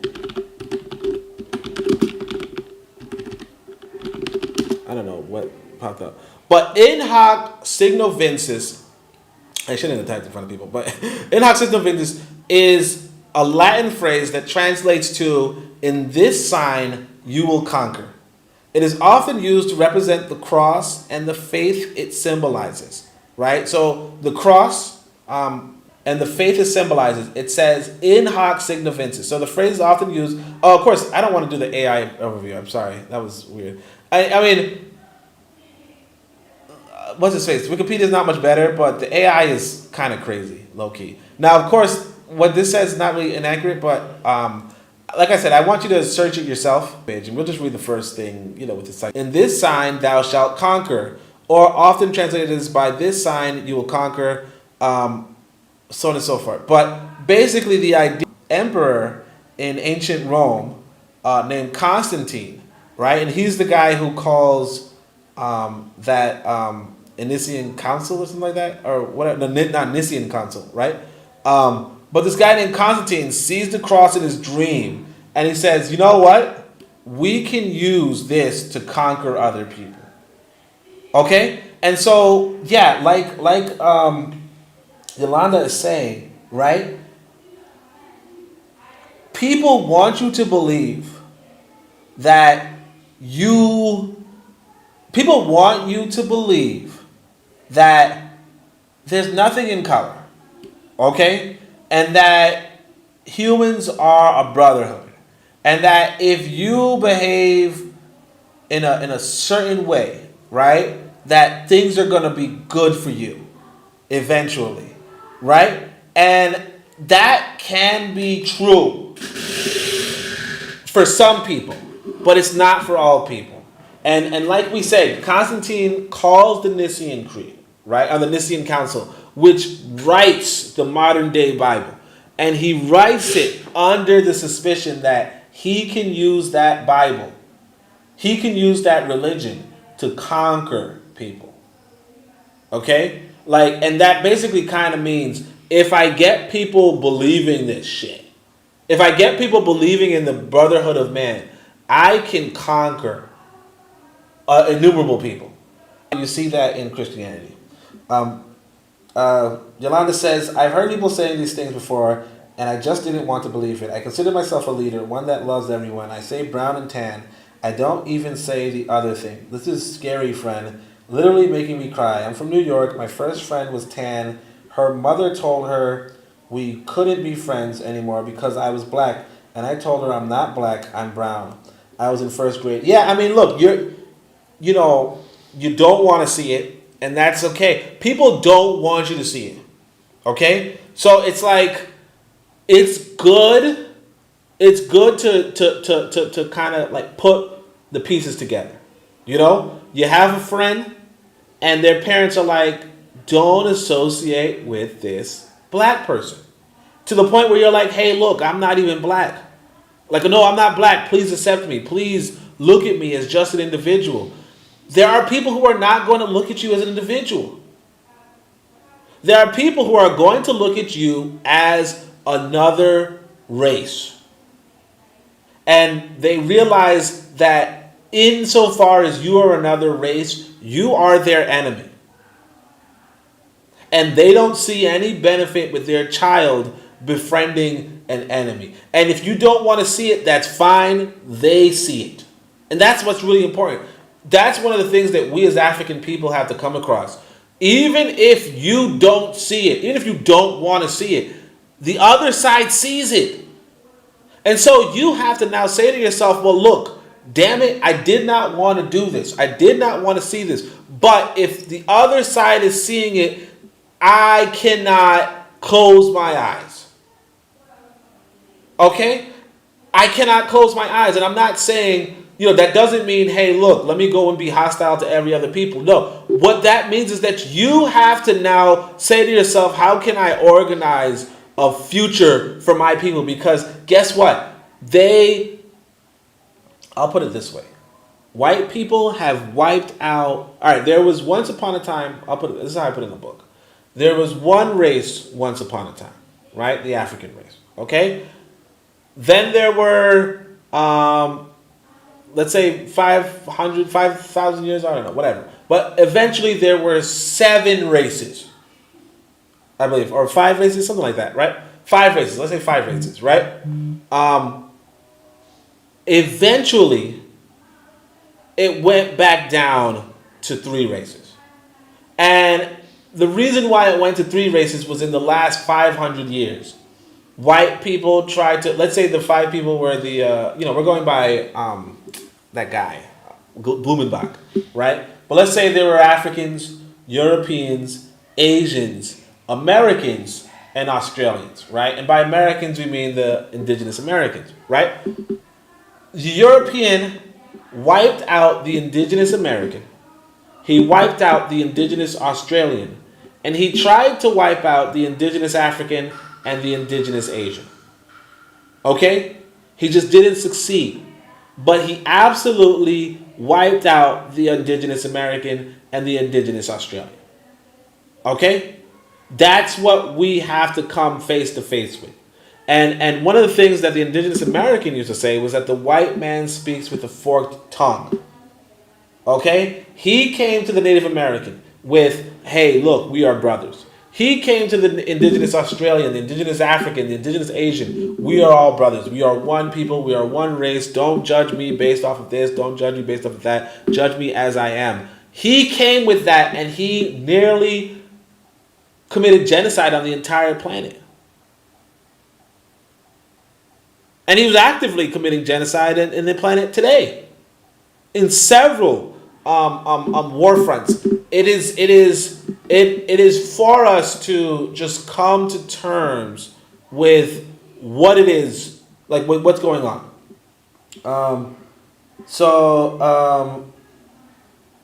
Let's see. Probably Yolanda says, "I behave how I want though, and my skin is dark." Yeah, that's okay. Probably Curious says, "Hey, I think it's important to point out that wanting to believe is subjective. Just because we want to believe something, that doesn't make it objectively true." Exactly. Yolanda says, "I always wondered how a place as small as the UK took over the world." Almost, exactly. I didn't know it was difference. I was too young. I literally thought she was talking about the color black. I was so confused because I'm looking at me like, wait, I'm brown. We just learned the colors. Oh, that's sad. Yeah. No, and I get what you're saying. I remember when I was in elementary school and I learned that they shot, like we were learning about Dr. King and we were like, wow, this guy's cool. He sounds like, Brotherhood of Man and all that kind of stuff. And then you learn later that they shot him. And you say to yourself, what? You just say, what? And then you learn about Dr. Malcolm X and you're like, oh, cool, Malcolm X sounds pretty cool. And you learn they shot him.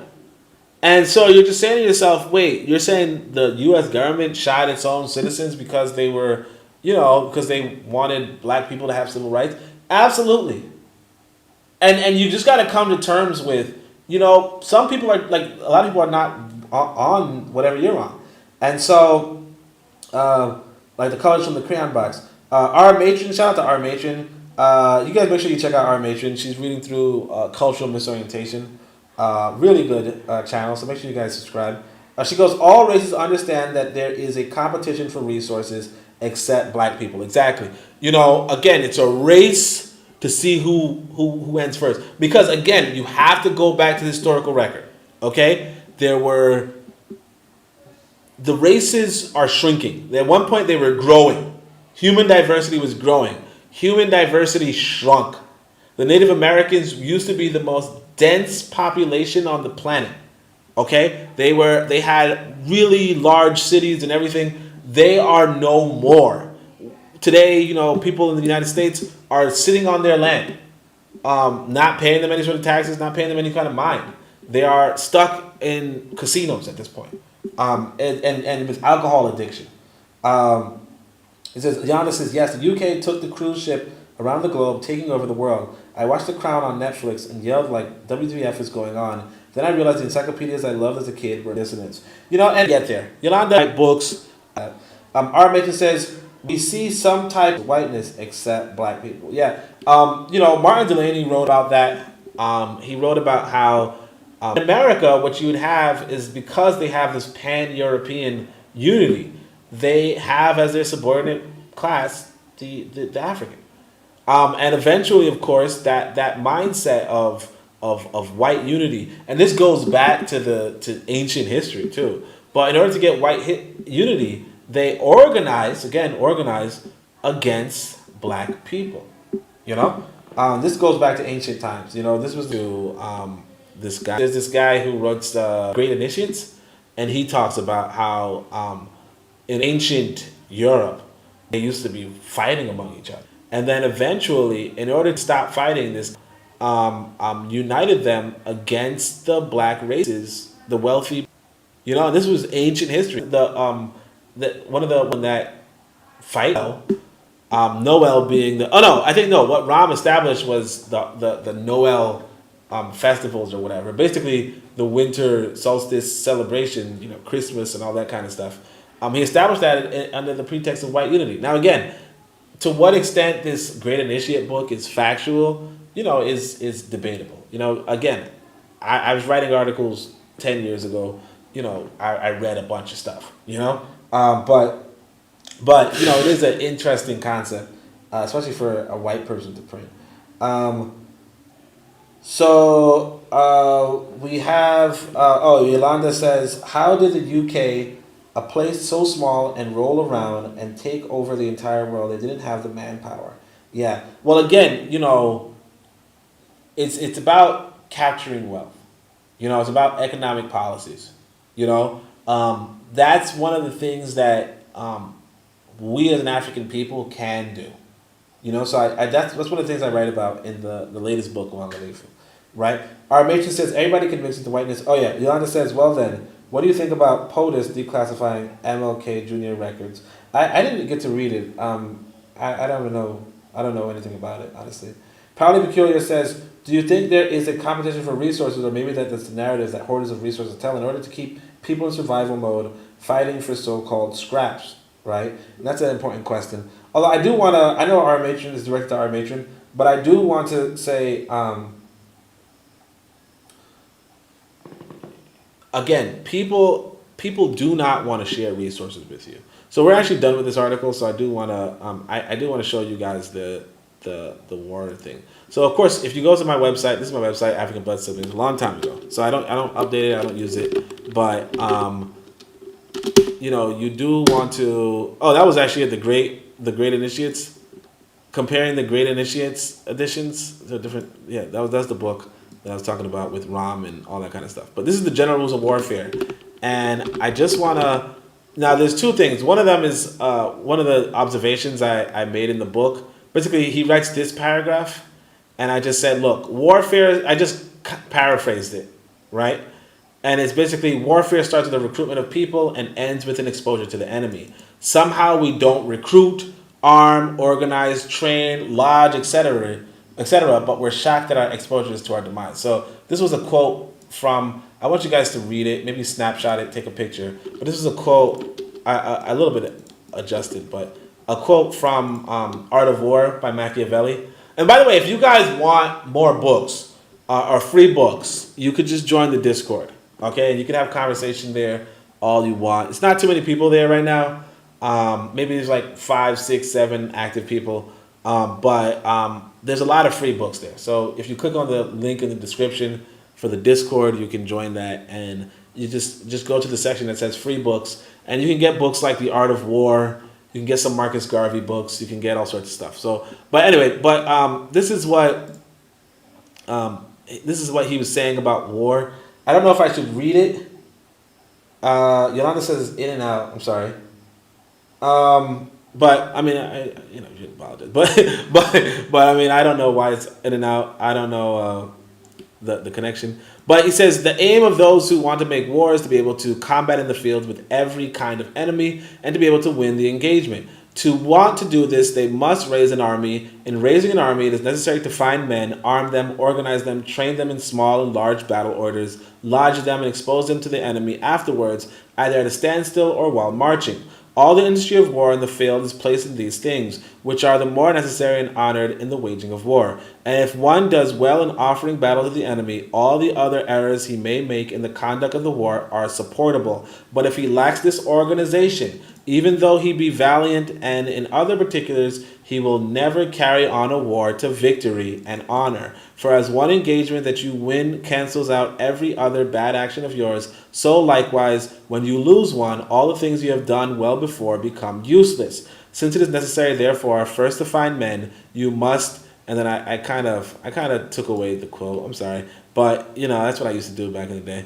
Again, I wrote this article 2013, but this is the one I really wanted to show. It's what benefits the enemy harms you, and what benefits you harms the enemy. I can't remember what question I was addressing, but that's really, that's the Party Peculiar saying, do you think that there's a competition for resources? It's not about whether there are resources. It's just a matter of what benefits the enemy harms you.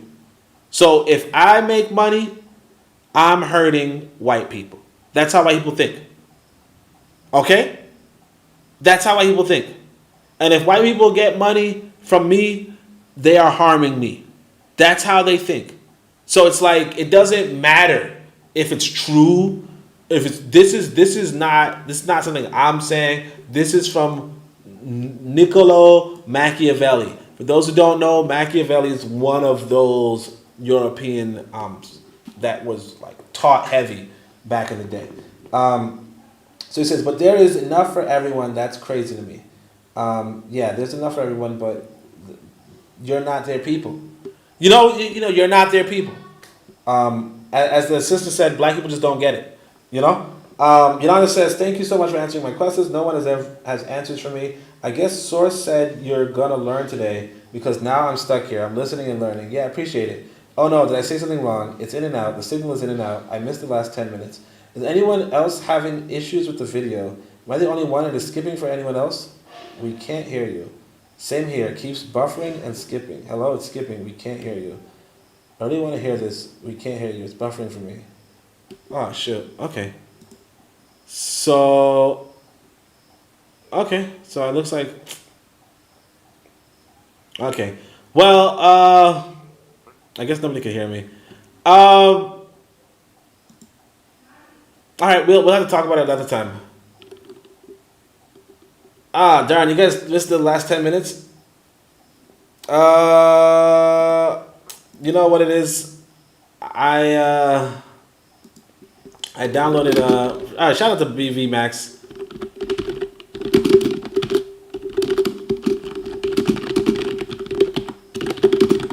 Yeah, I downloaded a VPN. I should have disconnected it. I'm technically in the United States right now, but well, I'm not in the United States. My VPN is, and that's slowing it down. So that's my fault. It was pretty good, but I guess it just stopped being pretty good. It's not that. I mean, I don't know if you guys can still catch me. Yeah, it looks like the connection's a little better. So what I'm gonna do now is just gonna give you guys the last bit of pieces. Well, I want to say this. I don't know if you guys heard about the Machiavelli thing, because the Machiavelli thing was pretty important. So I'm just gonna reread that in case you guys didn't. But basically, this is the principle behind why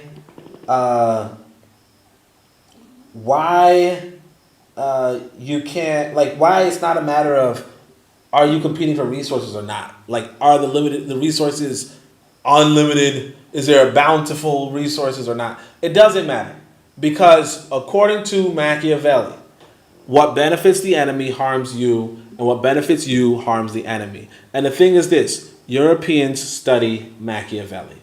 The other thing was this part, which was about war and how to get war. I don't know if you guys heard this one, but he says the aim of those who want to make war is to be able to combat in the field with every kind of enemy and to be able to win the engagement. To want to do this, they must raise an army. And raising an army, it is necessary to find men, arm them, organize them, train them in small and large battle orders, lodge them, right, house them, and expose them to the enemy afterwards, either at a standstill or while marching. All the industry of war in the field is placed in these things, which are the more necessary and honored in the waging of war. And if done well in offering battle to the enemy, all the other errors he may make in the conduct of the war are supportable. But if he lacks the organization, even though he be valiant in other particulars, he will never carry on a war to victory and honor. For as one engagement that you win cancels out every other bad action of yours, so likewise when you lose one, all the things you have done well before become useless. Since it is necessary, therefore, first to find men, you must, and of course I said recruit them into it, whatever. But the reality is this. I mean, the reason why this is actually important is because the white man sees you as somebody he's at war with. Okay? He sees you as somebody he's at war with. Okay? No, I appreciate you, Yolanda, for spending your time with us today, and giving and asking questions. So I appreciate you for that. And I told you guys, everybody is invited to the Discord where you can get a bunch of free books, including The Art of War, including some Garvey books, including some programming books. Programs and computer programming and all that kind of stuff. And of course, there's conversation there, but there's like about 7 active people, so it's not that popping. But there's a lot of free books available anyway. So basically, I said paraphrased. You want to recruit people and then expose them to the enemy. But because we don't recruit, arm, organize, train, lodge our people, we shouldn't be shocked that when we're exposed to these people who are at war with us, we meet our demise. Because actually, I didn't realize this until now. But one of the more important things that he's saying here is every victory that you might have is undone as soon as you take a loss. Okay? Just like every loss you have is undone when you take a victory. But if you are not of the mindset of, I gotta win this. If you're of the mindset that you're not at war, that you're in a brotherhood or a sisterhood with your enemy, if you're of that mindset, you're never going to win. Because as long as they're of the mindset that I can win, they're going to have victories and you're going to be defeated. Because you're not even looking for victories. So when the question comes, hey, look, is there an abundance of resources? No. You know what I mean? Like, no. I mean, physically, yes, there's an abundance of resources. Absolutely. But you have people who are not interested in sharing those resources. So if you're of the mindset, let's share, and they're of the mindset of let's not share, you're going to get screwed over. There's actually this video of these black youth, and I guess they're Jewish youth, right? But they're white youth, right? And they are being asked, hey, look, if we both vote on sharing money, right? Neither of us will get it. No, sorry. If we both vote on not sharing the money, there's money being offered. Let's say $500, right? And if both people say to take the $500, right, for themselves, then they won't get any money. If one of them says take the $500, the other one says share it, then the one who says take it will get the money. And the person, if both of them say share it, right, then they'll both get $250. Okay? And so you have this video of these European Jews and these black people who are speaking about let's share the money, right? And the European is very convincing. He's like, look, I've been through the struggle. I don't even need the money. If we get the money, I'll give you all of it, all that kind of stuff. I know your history is, as a race and blah, blah, blah. And so when the time comes to reveal their votes, the black people, 9 times out of 10, or actually 10 times out of 10, say, let's share the money. And the white person says, I want to take the money. And then they start laughing and saying, this stupid black person, why in the world would you think I was going to share with you? And these are teenagers. These are not, adults. These are not so on and so forth. And they're laughing and it's comical and it's an interesting video. But the whole point of the video is to say, or the reason why I'm sharing that video is to say, other people have no reason to be your friends. Look, they did not travel across the ocean to be your friend. You know? I appreciate you, Yolanda. Yolanda says she'll be back forever. I appreciate it. So thank you for asking my questions. You're back. She says, that's why I never liked the thought being in the military. I'm not hurting others for probably no reason or reasons I don't agree with. It's okay. It'll be popping soon enough. I've already invited some people I know to your page. I appreciate it, Yolanda. So anyway, so now I'm going to I want you guys to look at this page. Maybe someday we'll read this together. I don't know if I already did, but someday we will. But now I'm going to go to this old book. Now this is not my favorite book. I'll show you guys the books I've written. These are the books I've written. The middle one is my favorite, Uangalifu.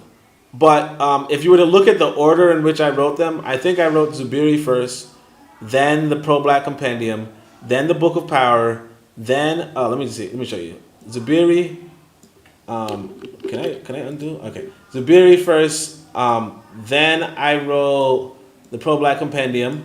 Then I wrote the Book of Power. I didn't move it. The Book of Power. And then I think I wrote I Can Be a Nation Builder. It took a kid's book. And then I wrote Uangalifu, right? And that Uangalifu was my favorite. It's kind of like you developing consciousness as you write and move and learn more about the world. But this, anyway, we're going to kind of quote the Pro-Black Compendium. So the Pro-Black Compendium, just like our ancestors before us, I decided to do the 4 things. And so what I was talking about right here was the African has 4 stages of consciousness. And I'm not going to read the entire article, although I do recommend you guys read it. Some people actually like this article, but I do recommend you guys read it. But I want to read the first paragraph at least, or maybe even the first 2 paragraphs. But Yolanda says, Project Peculiar says, so is the issue lack of resources or the fact that we expect them to share resources? Money is man-made. What's stopping Black Americans from creating our own versus wanting to share theirs? Now, again, nothing is stopping. You know, that's a tragedy of our people. Look at this right here. In fact, so you know, again, we don't talk to each other. So look, this is an article I wrote 2012. I don't know if you guys can see. This was in I'm pulling on the wrong page. This is an article I wrote in 2012. I didn't show you guys how to get there, so let me show you again.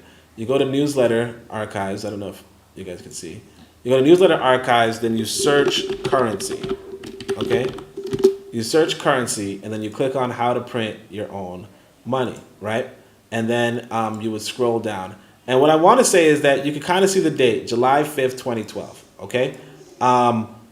Basically, if you read through it, you realize there's an article here written in 2009, right? Tree Hugger, how to print your own money, build community, and not get arrested by the feds. Now, I don't know if the page is still up. We're going to check.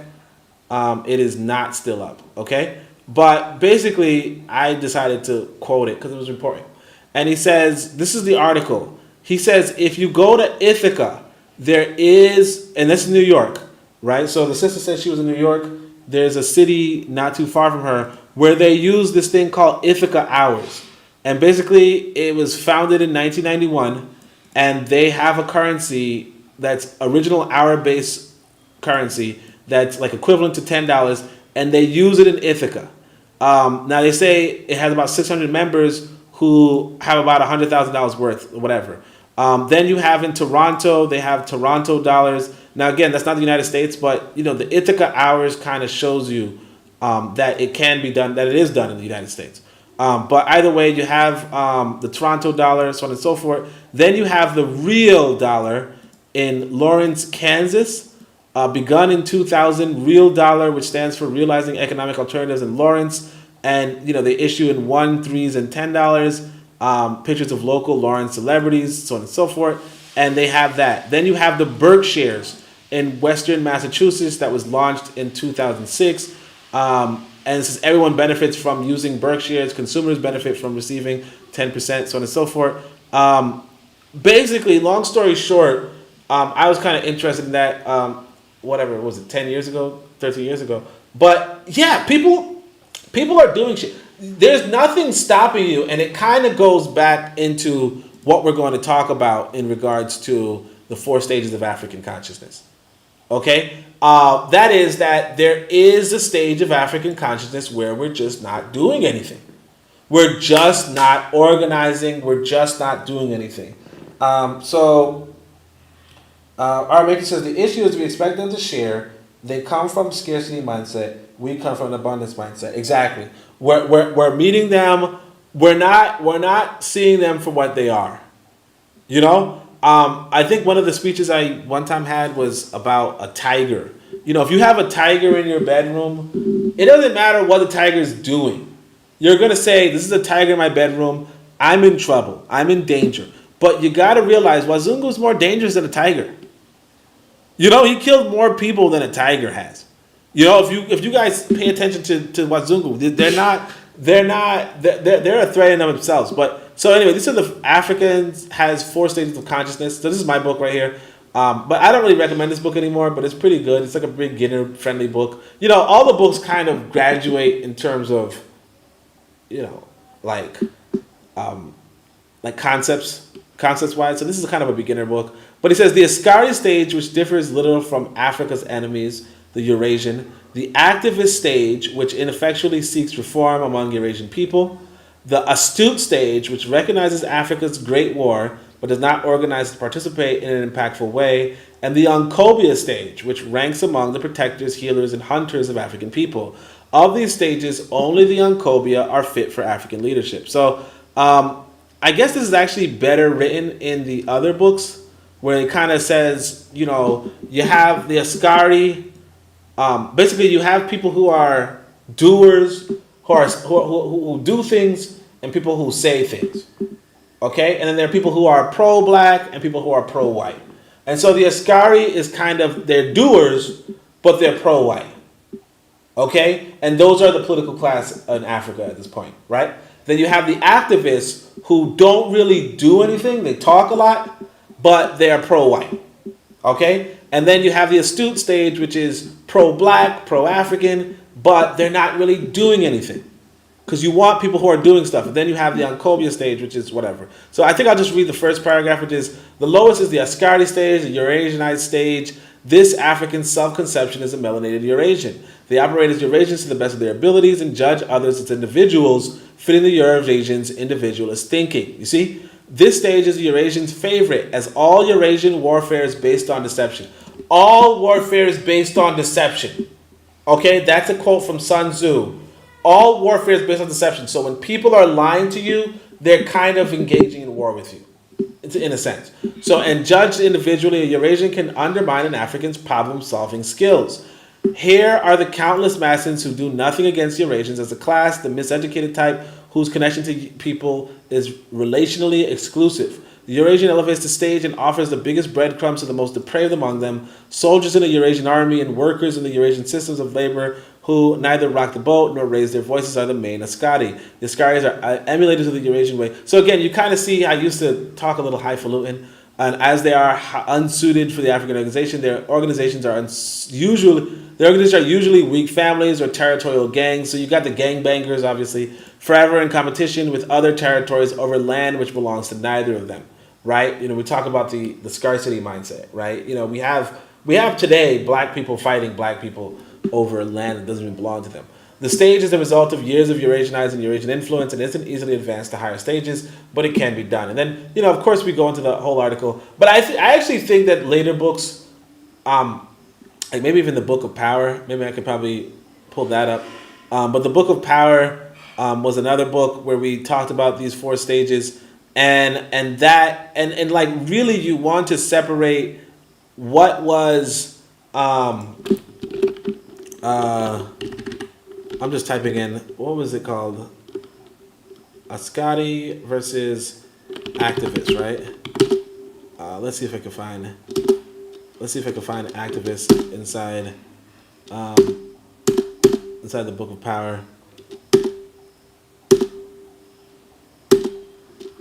So what we're going to do is we're going to pull up the Book of Power in front of us, because eventually, we're going to come across the reality that, okay, so I can't even pull up the book, but we're going to come across the reality that black people, that essentially if you're not active, you know, you might not be doing anything, and that's really where the problem lies with our people, that a lot of people are just not active enough.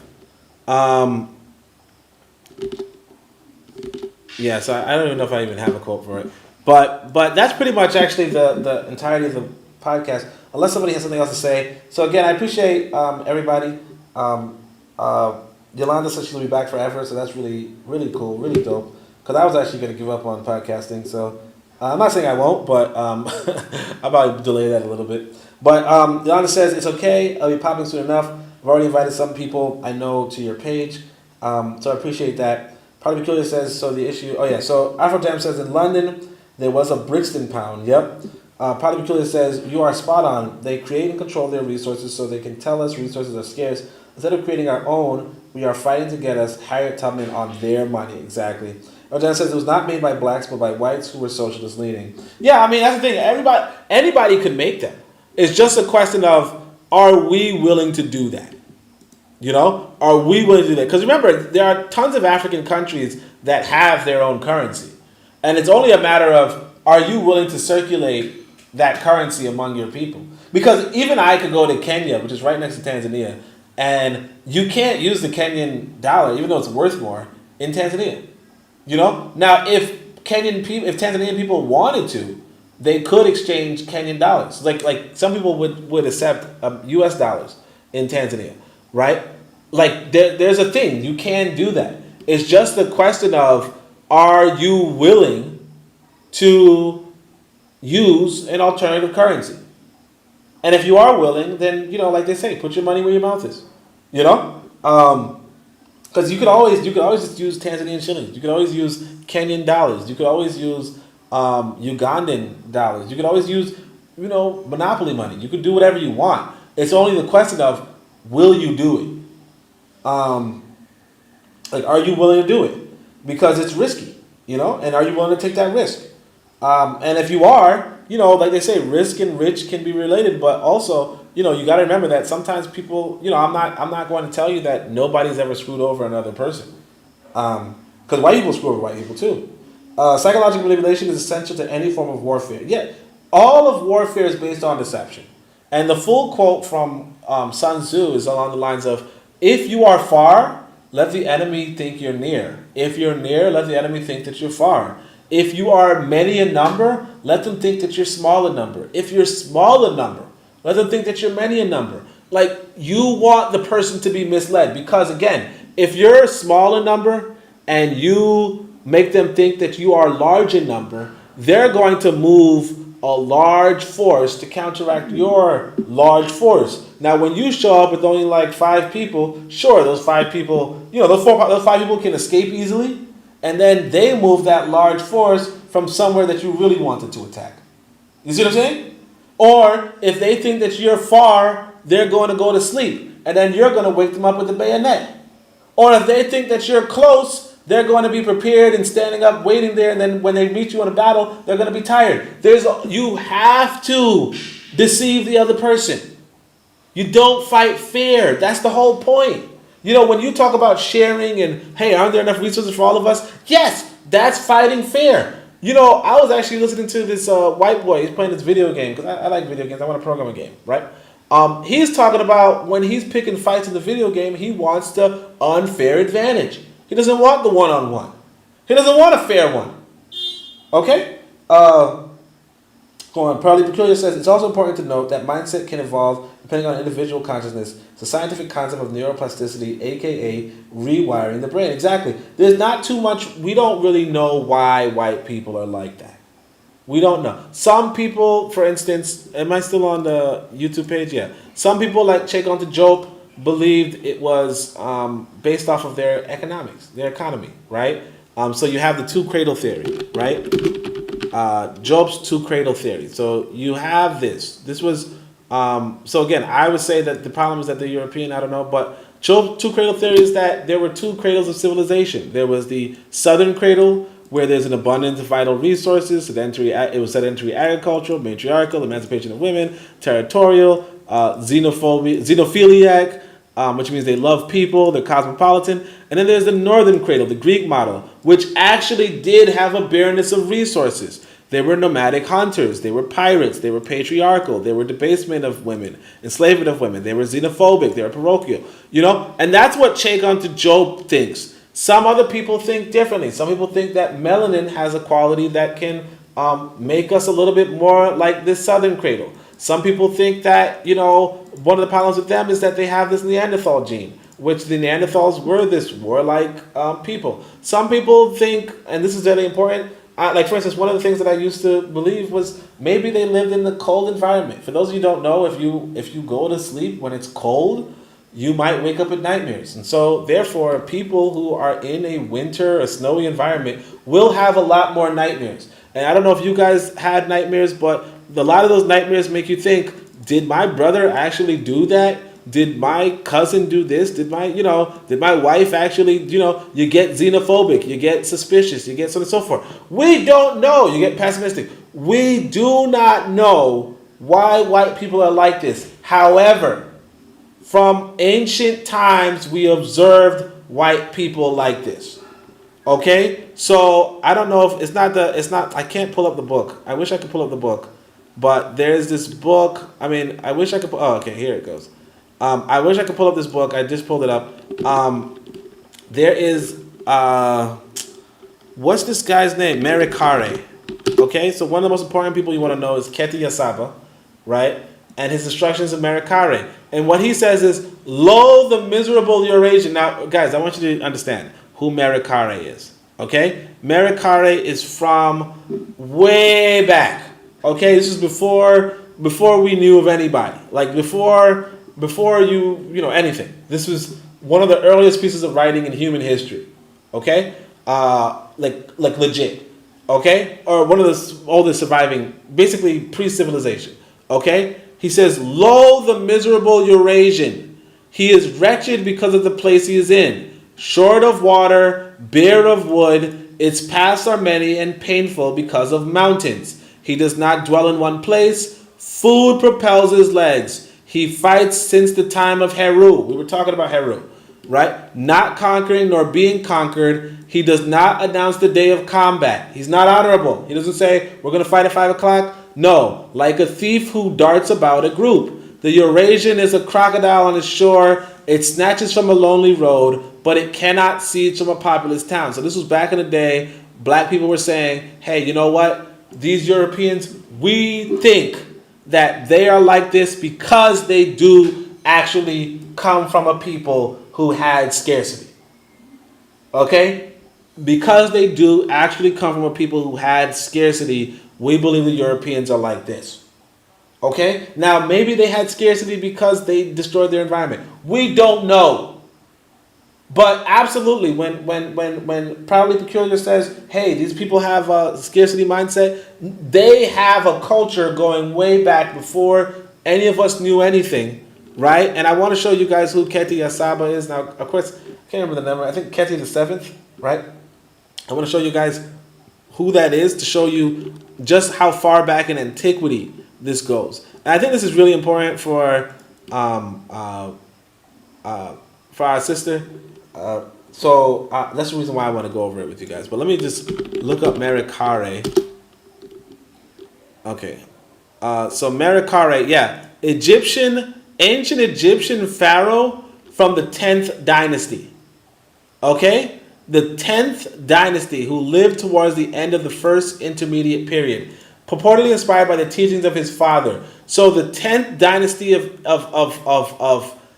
Egypt. Okay? The 10th dynasty, how many years does that go back? Now, this is a conservative estimate. But the conservative estimate, this is 2000 BC. So this is 4,000 years ago. Okay, at least. And they were telling you, hey, these Europeans are different.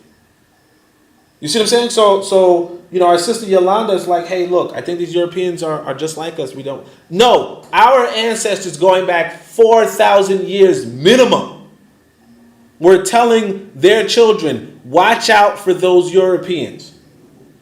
Okay? And again, some people are going to say, hey, Oni, that's just your translation That's not the actual translation. Well, all right, I was hoping that they were going to present some sort of translation. Oh, here it is, right here. Wakare Keti. Oh, so that's the one who wrote it. And again, this is Merikare's father. Let's see if they have his. They don't have his words here, which sucks. But basically, if you look up his words, let's see if there's any example of it. But basically, he's the one who talks about. Look, from the instructions known that in the lines of the nomarchs have managed to repel the nomadic Asiatics who for generation roamed the Nile Delta. Ruled de facto more or less the expulsion of Asiatics. Basically, the Eurasians, the Asians at that point, not necessarily, I mean, like Europeans, Asians, that kind of stuff, the Atlantic coast, that kind of thing. He was saying, hey, look, these people are a problem. Okay? I wish I could find, the whitewashed quotation from them, but, it's really, never neglected, warned Merikare not to neglect guarding their borders as the Asiatics still were considered a danger. So again, this is from here. Let's see. You can't even find it. They say William C. raised the Cambridge Authority. So you don't have the book. But basically, that's what it is. So let's see if we could find. Just see the comments. I just want to address the comments before I leave because I usually leave when there's no more comments. But it's not really my thing to just leave, whatever. So he says, partly peculiar. It's also important to note their mindset can evolve depending on individual context. So again, we don't know, but it could just be because they're in the snowy region, in a cold region. We don't know. But of course, it's a culture passed down from eons. And again, it was observed in the 10th dynasty at least, even before that. R. Bacon says, black people's comfort is the enemy of our progress. Yep. And Proudly Peculiar says, growth is uncomfortable, comfort is stagnant. So Afrojam says, exactly, people have faith in euros and US dollars. Yep.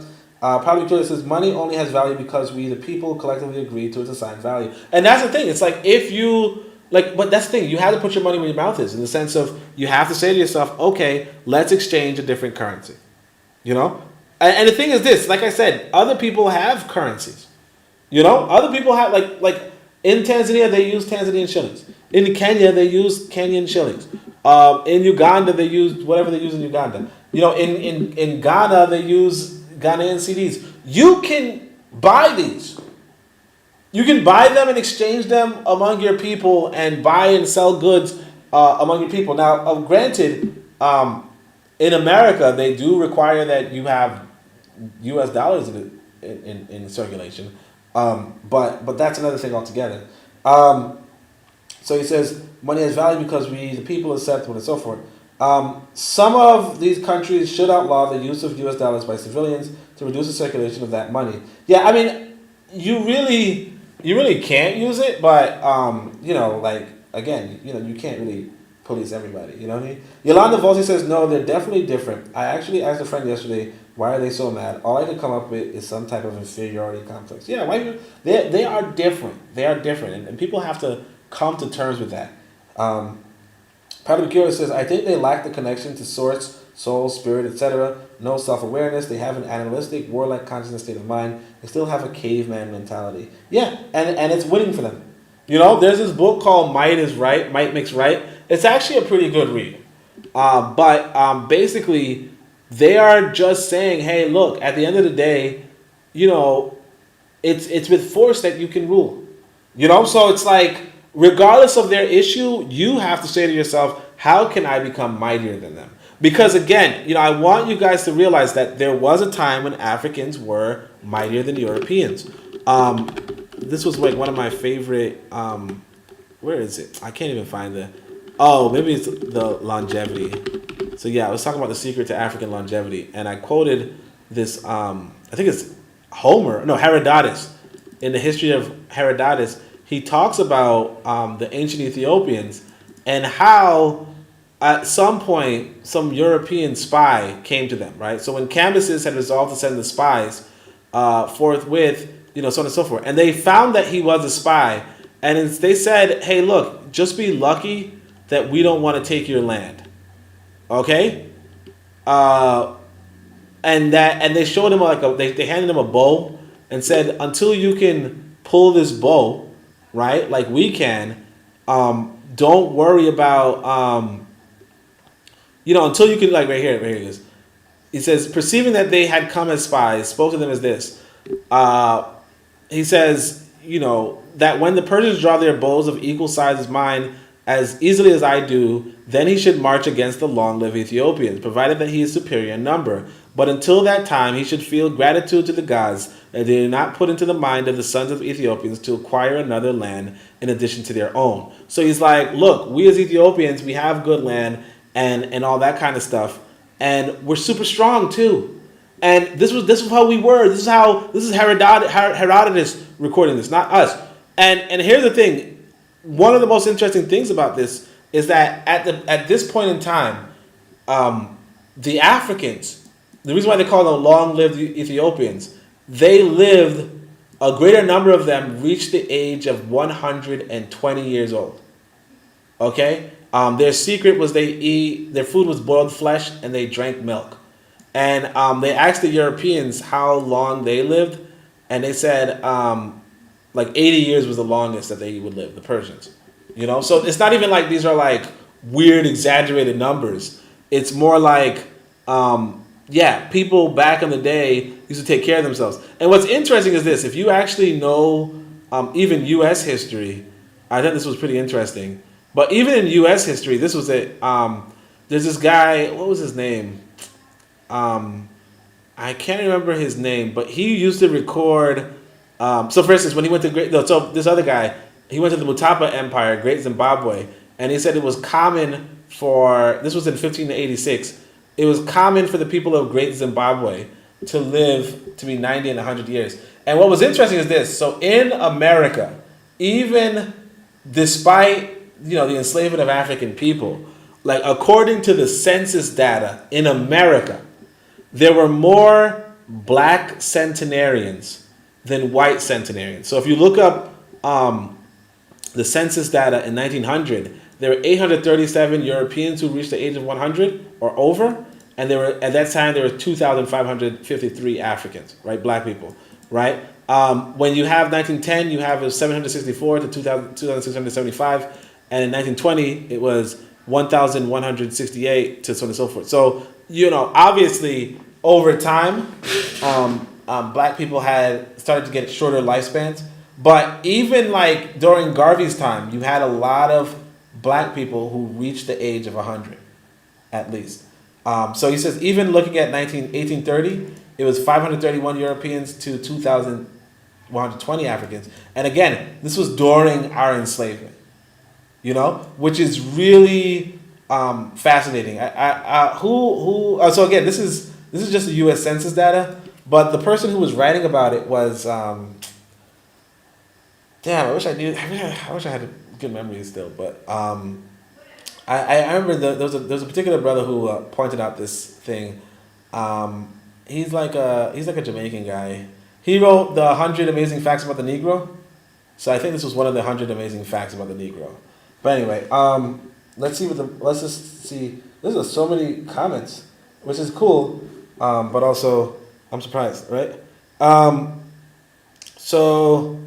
scrolling up. Money only has value. Yeah. Some of the countries should outlaw the use of U.S. dollars. Yep. No, they're different. I think caveman mentality. Okay, so Yolanda says, and now I'm thinking about their stature and reproductive organ. Maybe they have this instinct that a brown man is more endowed and they feel less likely to procreate. Yeah, that was one of the theories that Francis Cress Welsing had, right? That white people do have that kind of inferiority complex. But, oh, cool. So Yolanda says, are you in Tanzania? So yeah, I'm in Tanzania right now. I left America. I was born in America. I was born in New York, but I left it because, I want to be free, right? So something you got to put your money where your mouth is. Now, I'm going to admit it's pretty complicated, but it sounds like you said you import from Zanzibar, Tanzania to the U.S. for the past 5 years. So that's actually pretty dope. Definitely, like I said, join the Discord, and you can probably tell me about that, because that's actually a pretty interesting endeavor. So Afrojam says, modern day, if you're interested in telling me about that, you can tell me. But I import from, that's pretty cool. Afrojam says, modern day cavemen, that's what their ancestors That was their ancestors, not ours. Yep, absolutely. Proudly Peculiar says the concept of self-determination is that we, the people, have the free will to self-govern and create our own identity, institutions, and resources. We don't have to submit to their social constructs. And again, that's, one of the issues is this. When you're in America, you are, like people, like humans control humans through force, through violence. And so, yeah, their violent machines are surrounding you. Just put it simply. So it's like, absolutely, you want to be self-determining, but one of the things you want to do is also get away from their government, get away from their organizations, and so on and so forth. But that's easier said than done.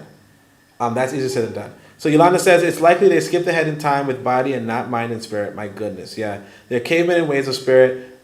Do they not meditate? They think with anger and danger, or maybe their consciousness is eating them up, and they don't know what to do but lash out. Yeah. Again, they're looking to win. I mean, unfortunately, I had to study these Wazungu to a degree, and it's like they're looking to profit. You got to remember they traveled sometimes 3 months to Africa. The infrastructure wasn't there to support their theft, so they enslaved people to build up that infrastructure. But the main thing is that they're trying to support their people, and they support their people at the expense of your people because you're not their people, and you just gotta come to terms with you're not their people. So our matron says the reproductive organ is a powerful weapon. With it, you can cause the death of a people in action through integration, assimilation, amalgamation, and miscegenation. Yeah, and also, just I would say for us as a people, just enjoy your African race. Okay? Enjoy the African woman, enjoy the African man. Unfortunately we can't use this weapon against them. And the greatest way to use that weapon is to reproduce more African people. More pure African people. That'd be the greatest thing you can do. But because if you reproduce mixed people, that's gonna lead to problems too. One of the ways that the Haitian Revolution was lost, and this I go into with regard to the Book of Power, but one of the reasons is because the mixed people won. You know what I mean? So anyway, Amajam says, not until the Gatling gun and early machine guns. Our fault of not adopting the new weapons of war. Yeah, and remember what the white man wrote about that. So I think I have the quote here. It's really important to remember. Now this white guy is considered anti-imperialist, okay? But he wrote down this poem, which is I think Jonathan Bruce recorded it for me. Darn it. Hilaire Belloc? Darn, I can't even find it. So I might not have quoted it here. I don't know where I quoted it. I can't remember. But let's see if I have it. Hilaire Belloc. The white man's name is Belloc. Shoot, I can't find it. Let's see if I can search it on this page. # search Belloc. Let's see if that works. So, is this it? Let's see. Social quiz. Who are you? Whatever. Let's see if this has the quote. No, it's just some stupid poem I have. Okay. So, he wrote this. Whatever happens, we have got the Maxim gun and they have not. So that's really the quote right there. Okay. Maybe I don't want to show this page because it was some embarrassing poem I used to write, but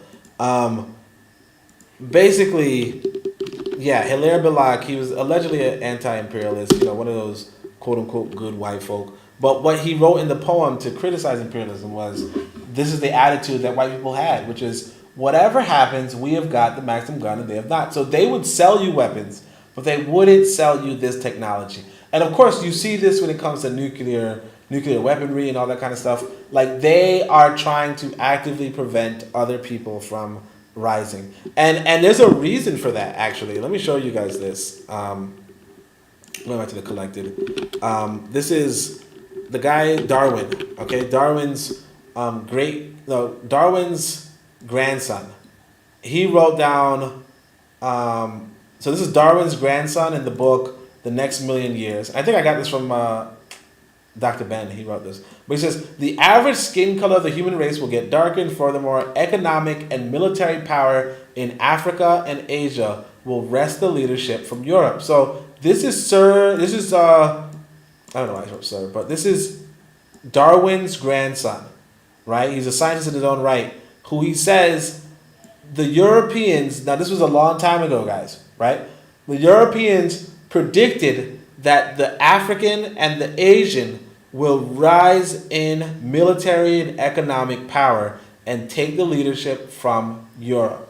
Like this was a necessary human, this was a human inevitability, right? Now, because it was an inevitability, the European is actively working against this eventuality. And to this day, Africa doesn't seem like it will be, although these white people have confidence that Africa would, but Asia is absolutely an economic and military power, taking leadership from Europe. And so the person in response, C.P. Snow, he wrote down, it means incidentally that the racial discrimination, which has been the least credible feature of the period of white hegemony, is not wicked, it is worse than wicked, it is criminally foolish, i.e., white people predict that if black people get power, they will have revenge. And this is why white people are not looking to share with you. Okay? They are not looking to share with you. Okay? Because, I don't know if you guys ever read, one of the books I used to read was The Columbian Orator. Let's see if there's a dialogue. So I can't, once upon a time I used to read quite a bit. Yeah, dialogue between a master and a slave. So this was written, basically Frederick Douglass read this. He didn't write it, he read it. And basically it's a conversation between a master and a slave. And the master, it's like, why you treat me so wicked? And the slave says, well, because you took away my rights, blah, blah, blah. And eventually the master says, okay, then I free you. And the slave says, now I'm indeed your servant, though not your slave. In his first return, I can make free your kindness. I will tell you freely the condition in which you live. You are surrounded, and again, this is a white person who writes this, okay? You are surrounded within plows who long for a safe opportunity to revenge upon you, and the more indignant they hither. You can rely on no kindness on your part to soften the obduracy of their resentment.